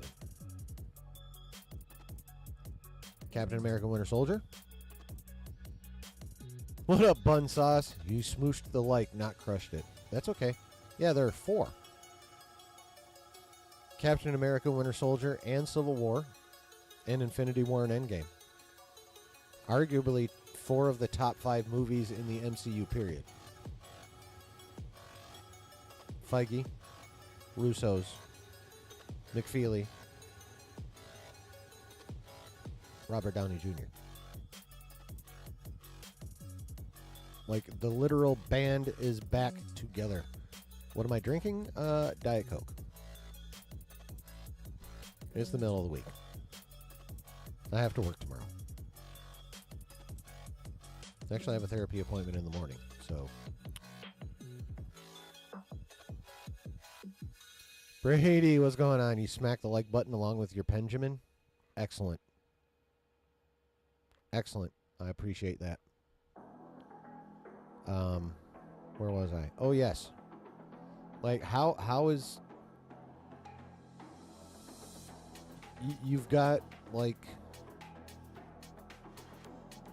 You literally have the Beatles getting back together.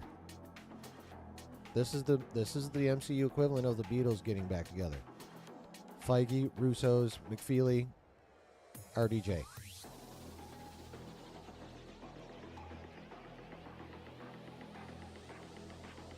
Can someone please explain to me how this in any way could be a bad thing?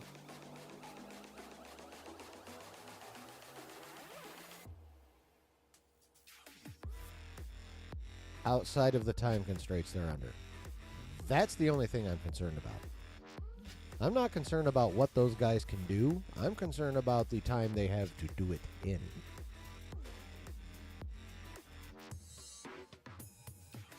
That's my only concern. As for what they're capable of putting out, I ain't worried about that shit. Like with that crew, I think we're guaranteed dope shit. The question is how effectively are they going to be able to give us the dope shit under their current time constraints? But yeah, just on his face, setting any of that shit aside, this is in no way a bad decision. It makes no sense to me that people think it is.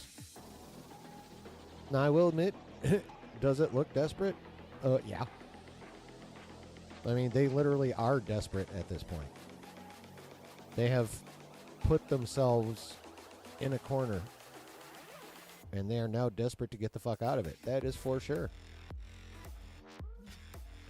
Was unveiling RDJ a PR move? Oh yeah, definitely. There's definitely businessy aspects to the revealing RDJ is doomed. Like, for sure. They needed to change the conversation. They needed that hype pop. Like, they need all of that. There's no doubt about that. I'm not ignoring that. Like, those are definitely reasons for this happening, too. And also, RDJ wasn't coming back without the Russos. I believe I mentioned that night. Remember, Griff? Because I'm pretty sure you said something. So yeah, I kind of called that. I'm actually starting to get a teensy bit decent at this shit. What do you know? Just a little though. Just a little.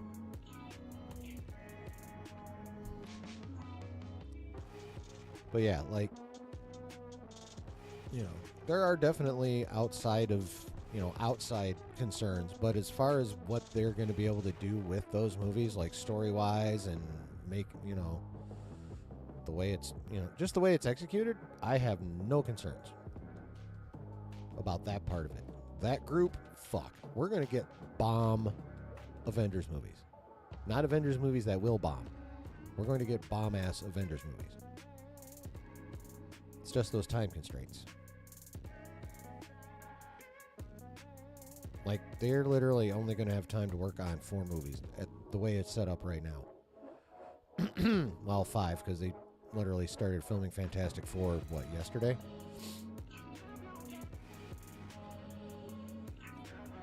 But yeah, so... I mean, obviously, the 2 Avengers movies.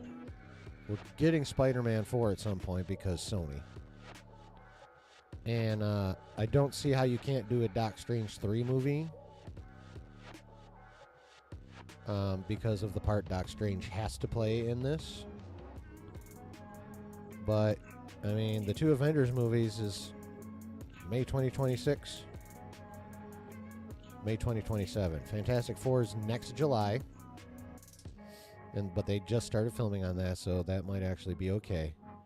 And then somewhere to debut next July 2025. Right after Cap 4 in February and Thunderbolts in March. Wow, they're getting all their movies out of the way before, like, after summer, there are no more MCU movies. Well, after this year, I guess we'll be used to it because there's no more MCU movies the rest of this year either. But so you got those three in early to mid 2025. And then somewhere in there, and then the next thing you got officially is Doomsday in May 2026. So, what are you going to put? And right now, there's still a fall MCU movie slot, and it's still got Blade, but we all know that ain't fucking happening.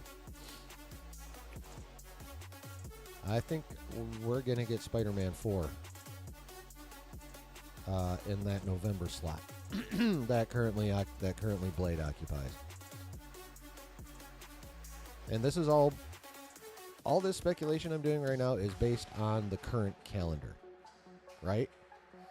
Now, if they move shit, obviously that changes. They'll have time for another movie or two, right? But as of right now, we already for sure have Cap 4 next February on Valentine's Day. What the fuck? Thunderbolts in May. Is it May? I think it's May. And then Fantastic Four in July. And still technically a slot in November that still has Blade penciled into it. I think that's going to end up being where we get Spider-Man 4. And then you get May 2026, Doomsday. May 2027, Secret Wars. You got time for maybe 2 movies. I don't think after a November drop for Spider-Man 4 they're going to try and drop one in the spring before Doomsday. I just don't see that happening. So Doomsday is going to be the first MCU movie we get in 2026. With Secret Wars coming out in 2027. Now, mind you, everything we are now talking about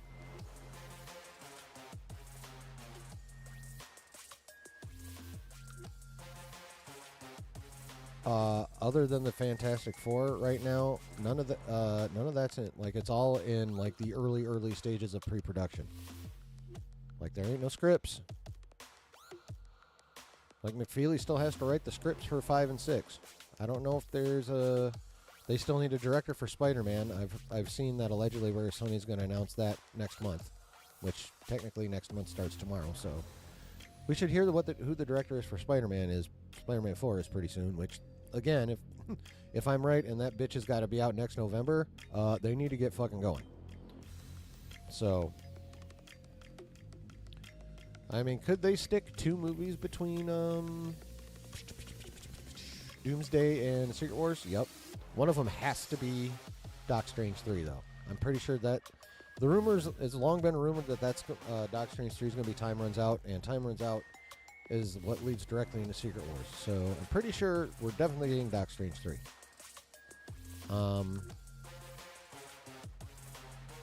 That pretty much leaves, and that would probably be, the fall slot. Because you've got Doomsday in summer. You want Time Runs Out pretty much as close to Secret Wars as you can fucking get it. So the only other movie I think they would put out that year in the summer slot is probably Shang-Chi 2. Because that's supposed to involve some timey-wimey multiverse shit as well, allegedly. So, but yeah, like anything cinematic-wise, any projects outside of those, I think, again, if they're sticking with this calendar, anything outside of those projects is fucked. Like, forget Armor Wars, forget Young Avengers.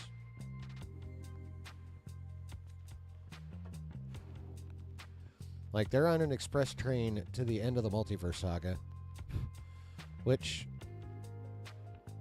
honestly makes me think they're going to try and stick to this calendar. I think Feige wants the fuck out of this as quickly as possible. And I don't blame him, because I'm pretty sure the fandom wants the fuck out of this as quickly as possible as well. Like, so I really think they're going to stick to the schedule. I think they're going to toast. I think they're going to toast a couple 3 projects, and I think that's going to be the slate. This is just speculation, because obviously next year's movies are set. When the 2 Avengers movies comes out is set. The rest is speculation, but that's how I think this is going to go. Next year, Cap 4, Thunderbolts, Fantastic Four, and Spider-Man 4. The only thing that doesn't have to do with 4 is the Thunderbolts. How fun is that? But yeah, I think we're getting 4 MCU films next year. There's no way they can't. Honestly, I don't see how. But it ain't going to be late. It's going to be Spider-Man 4. And then 2026, we're probably going to get 3. Doomsday, obviously, we know that for sure. And I think we're going to get Shang-Chi 2 that summer, late summer. And I think we're going to get Doc Strange 3, Time Runs Out, in the fall. And then May 27, Secret Wars. Now, if they want to completely violate their policy, they can cram an X-Men versus Avengers movie somewhere in there as well. Or they could do that instead of Shang-Chi 2. It could go, that actually, sorry Shang-Chi 2, but I actually think that would work better. So it would go Doomsday,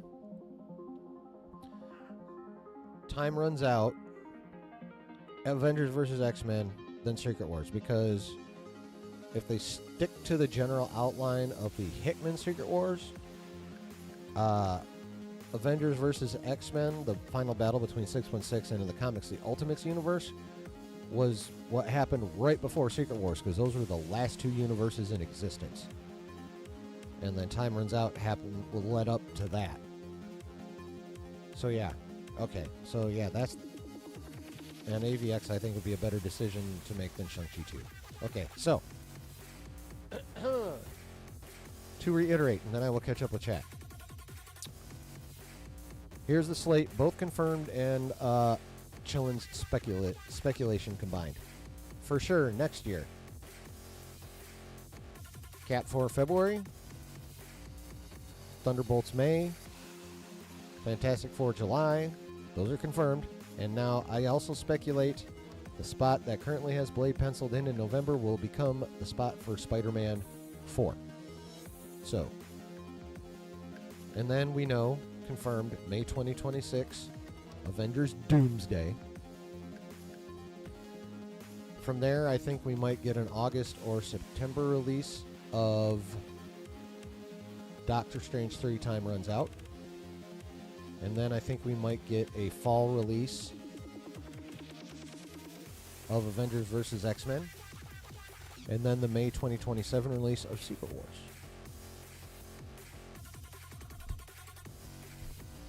That's my prediction. What do you guys think? Ooh, Travis, what's going on, man?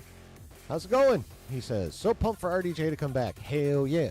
I could see an alternate universe where Red Skull won World War II, Tony's family being taken to Germany for their knowledge. Latvians are able to liberate some prisoners, Tony's parents dying after he's born, him being raised as one of theirs. First thing that came to my mind. I mean, yeah. It wasn't because Red Skull won, but yeah, there's been a Tony ended up being raised by the Von Dooms as Victor Von Doom rather than Tony Stark is definitely a thing out there, but not with that particular setup. That's a cool setup, Travis. As usual. You clever motherfucker. You know I say that in all love. I hope. What do you guys think of my predicted slate? Do you think I'm accurate? Do you think my movie choices are good? Because obviously there are options. What do you guys think? Give me some fucking feedback, pretty please. Thank you. Appreciate it. And again, if you're on the replay, please leave your comments. I want to know what you think about my thoughts.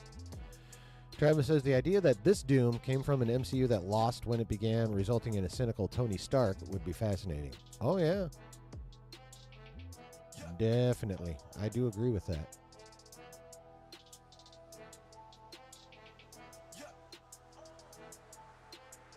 I mean, like Josh said, there's no way it's not significant. There's no way that RDJ's face isn't going to come into play in some form or another. And there's no way he's only playing Doom with the amount of money he's getting.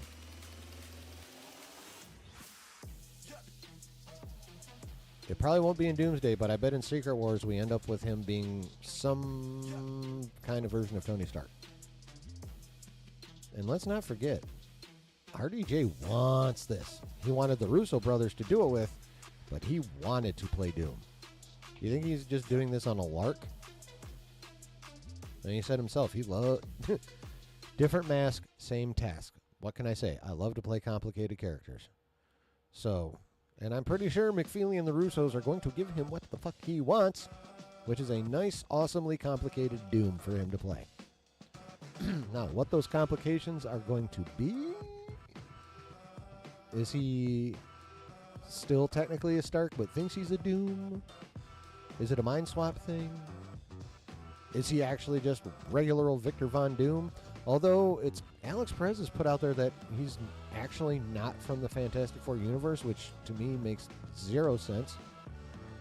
Because I also don't see him being the 616 Doom. Because frankly, I don't see RDJ sticking around that fucking long. Honestly, I don't see him staying past Secret Wars into the reboot to be Doom. So we still have they still have to find and hire their 616 Doom post reboot. But yeah, the fact that he's not the Fantastic Four Doom, or the Fantastic Four Universe's Doom, is interesting. I'm going to have to think about that one a lot more. I mean, I have vague swirlies of how it could still be cool, but I really need to ponder on that one. Travis says, even if it isn't Tony and he just happens to look like him, there's narrative stakes to that. Oh yeah, when that mask comes off, it's going to stop the Avengers in their tracks, making them want to save him. Oh yeah, dude, Tom Holland's face. If they're fighting. Or I'm sure, I think I'm safe to say when they're fighting. And that mask comes off, ooh. Well, that's going to be some tense shit right there, bro. Tense shit. But seriously, what do you guys think of my predicted slate? And would you change it? Do you like it? Would you change stuff? What would you change? Tell me. Please tell me.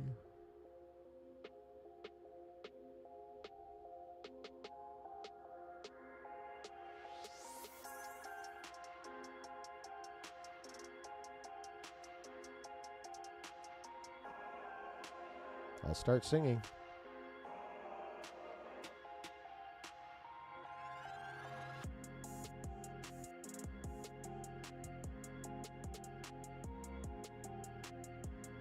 I'm telling you. I feel melodies bubbling up in my soul.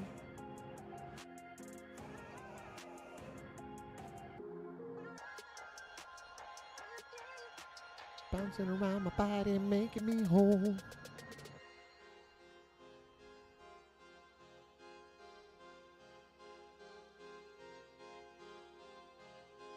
Do I have to keep going, or are you guys going to tell me what you think of my slate?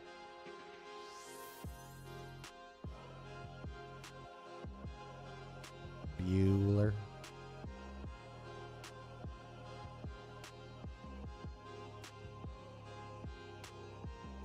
Now, obviously, of course, I think my slate's dope, but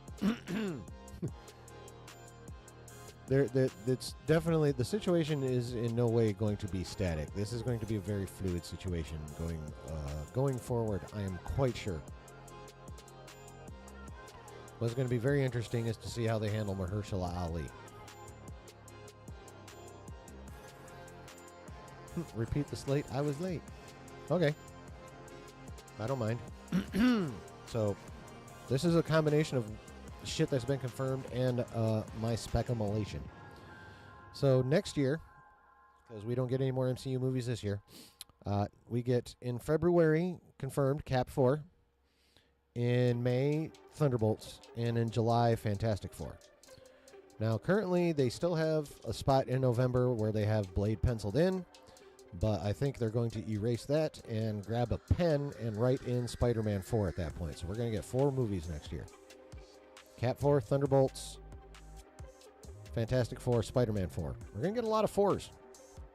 3 out of the 4s. 3 out of the 4 movies will be 4s. But again, the Spider-Man one's speculation.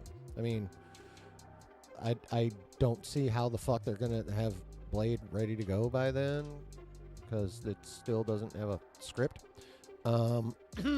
But yeah, so I think Spider-Man 4 is taking that spot. And then in 2026, of course, we have confirmed Doomsday in May. Avengers Doomsday. And then I now speculate that in mid to late summer, maybe, late July release, like Fantastic Four is going to be, I think we will get Doctor Strange 3 Time Runs Out. And then in like September, October, maybe as late as November, who knows? But I think in the fall, sometime in the fall, I think we will get Avengers versus X-Men. Because if they're following the comics that much at that point, Avengers versus X-Men in the comics was the 616 versus, in the comics, the Ultimates. We now know, according to Alex Perez, that Deadpool and Monica are in the same Foxverse. So I think instead of 616 versus Ultimates, it's going to be 616 versus 10,005, which is what that universe is. And those in the comics were the last 2 universes, 616 and Ultimates. So I think they're going to use those 2 as the last 2 universes in the MCU continuity. And of course, after the last 2 universes battle, we have the actual Secret Wars with Battle World. So that's what I think. And then, of course, like I said, AVX in the fall of 2026, and then confirmed Avengers Secret Wars in May 2027. So that's what I think. 4 movies next year, 3 movies in 26, and then Secret Wars in 27. Because that's all they fucking got time for. Travis says, I think they'd be wise to do a special presentation for Halloween. That is just 45 minutes of Blade killing vampires. Introduce him so people are aware of him, then work on the movie. I think that would actually be something they would consider if it wasn't Mahershala Ali.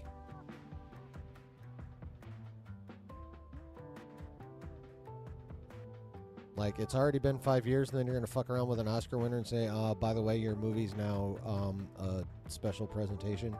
That's only half the length. I don't really see that flying with Mr. Ali.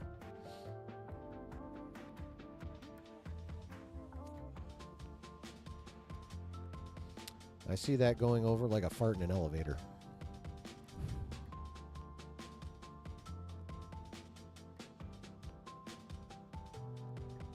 So, I mean, what you say makes total sense. I just don't think Mahershala would go for it. But I do agree with the logic of your statement there. Like, I think it's a good idea. I don't think Mahershala is going to think it's a good idea, though. I think he's going to want a movie or he's going to be gone. Travis says, with the X-Men angle, I could see the House of M being the direction they'd go. It follows up Avengers Disassembled, and it also allows Scarlet Witch to return and redeem herself. Didn't the House of M end with her saying no more mutants?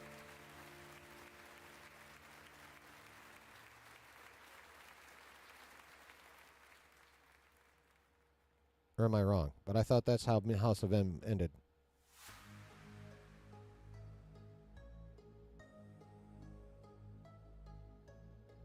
With her reducing the mutant population to hundreds.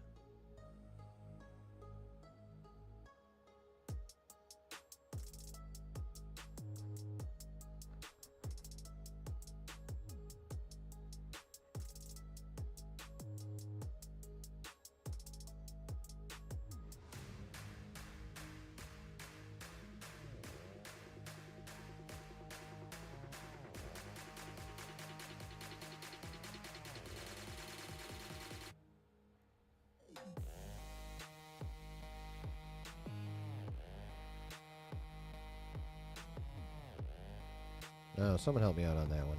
Pretty please. I just sat there staring at the chat for a bit. That's the way to keep retention.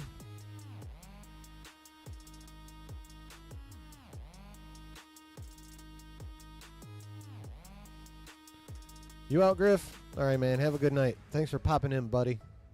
We'll see you later. What time do I work tomorrow?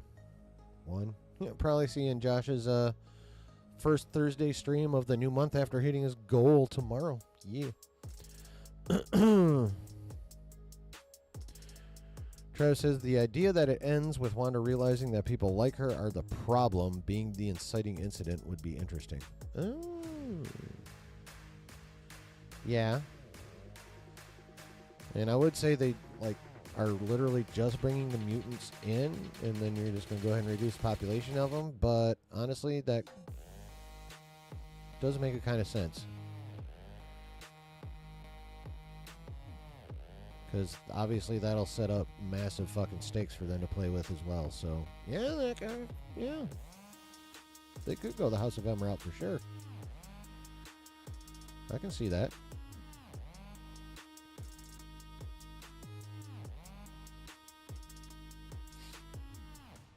I can totally see that shiz.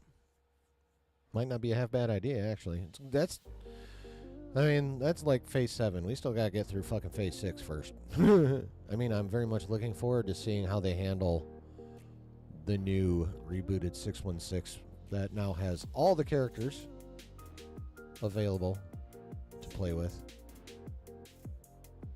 Basically, I think there's still a couple strings on Hulk and a couple others, but for the most part, Marvel has all their toys back. So it's going to be very interesting to see how they weave all that shit starting in phase 7 for Sheezy. And besides, I just fucking love mutants. Travis says, also a random thought, but Austin Butler would make a fantastic Gambit. I'm trying to think if I've ever actually seen him act, because I haven't seen Dune, either of them. I know I suck. I did not watch Elvis, the Elvis movie. I don't know what else he's been in, but I hear nothing but good things about him. So as long as he can do the accent better than Channing Tatum, I'm good.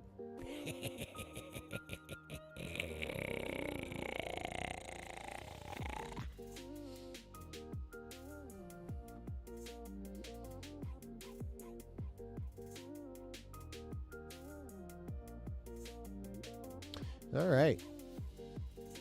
Well, I have talked about everything I want to talk about.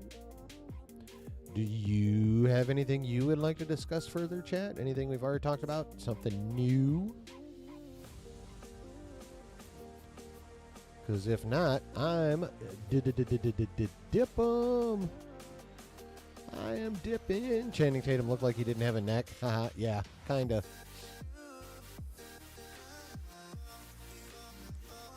I mean, it was a decent comic accurate costume. Honestly, I don't think Channing Tatum's face is skinny enough. Like, Gambit has a very hollow face. Like, he's got a very thin face. He's got a very pronounced jawline, and all this is very pronounced. So, Channing Tatum's face is not quite that thin. So, it did look kind of weird. You need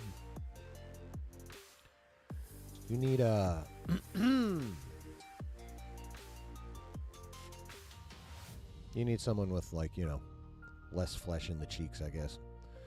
Travis's last thought. Would you like Doom to be a villain or become an anti-hero?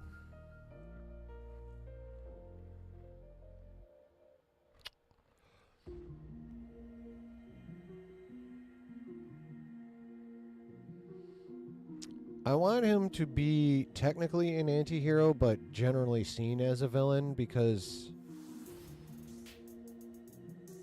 Doom is always operating from, like, his own vision and narrative, and he's obviously perfectly willing to do whatever it takes to accomplish his ends. So he's very Machiavellian, but his ends aren't always just for Doom. You know, I mean, he does continuously try and turn catastrophes to his benefit, but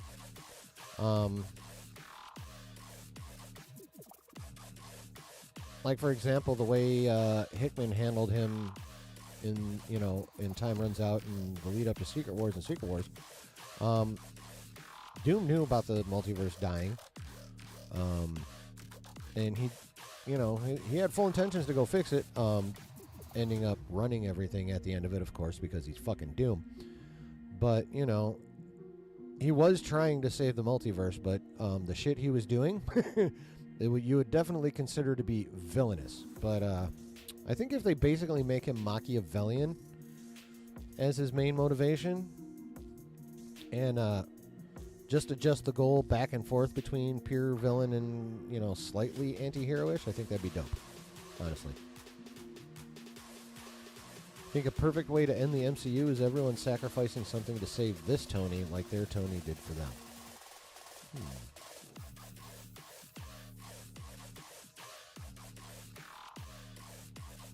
Interesting. Or this version of Doom, like, does Tony stuff.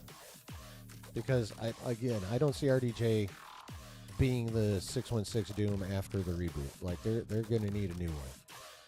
So this one's got to go somewhere.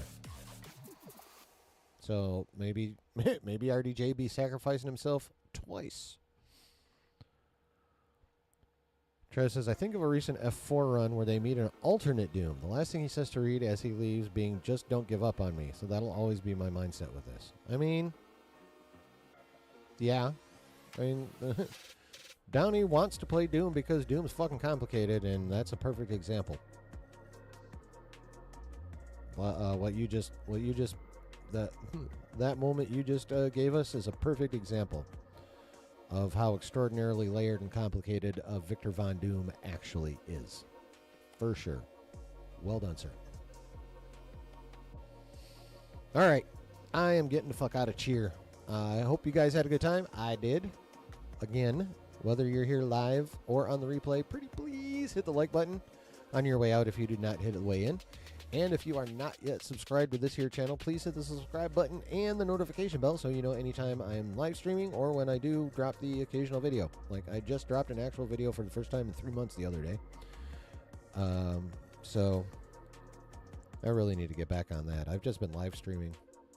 I originally had plans to, live stream and just make clips out of it for regular videos, and then I never bothered to get into the live streams and actually clip anything. So I think I'm probably just going to go back to making regular videos, and I need to do that shit more often. But all that being said, yeah, like me, subscribe to me, and hit the notification bell. And for those of you on the replay, actually those of you who are in here live, everybody, go back into this puppy when we're done and leave a comment. Maybe actually tell me your opinion on my predictive slate.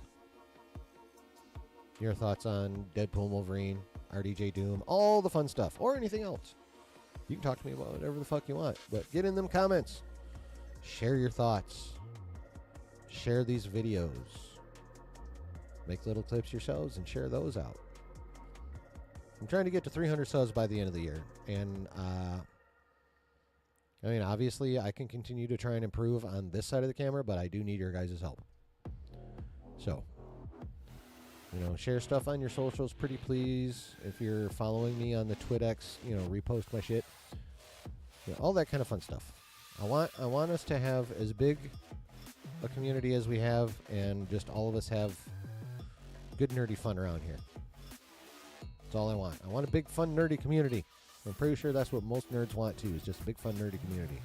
So let's grow this one. Alright? Cool. Thanks for being here.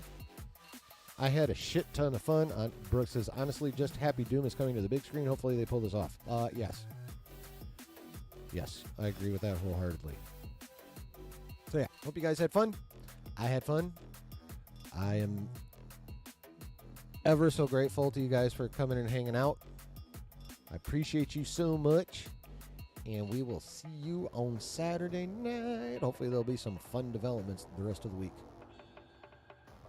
But until then, peace.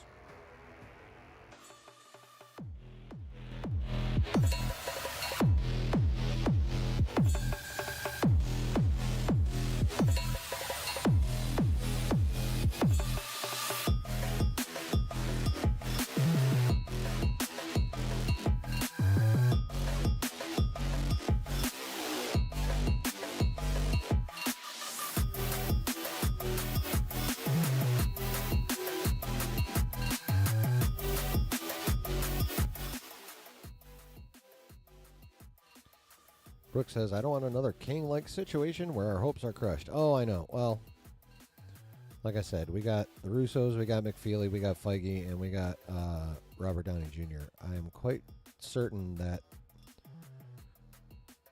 something like that would not be allowed to happen in this group. Like, someone in there would stop that shit.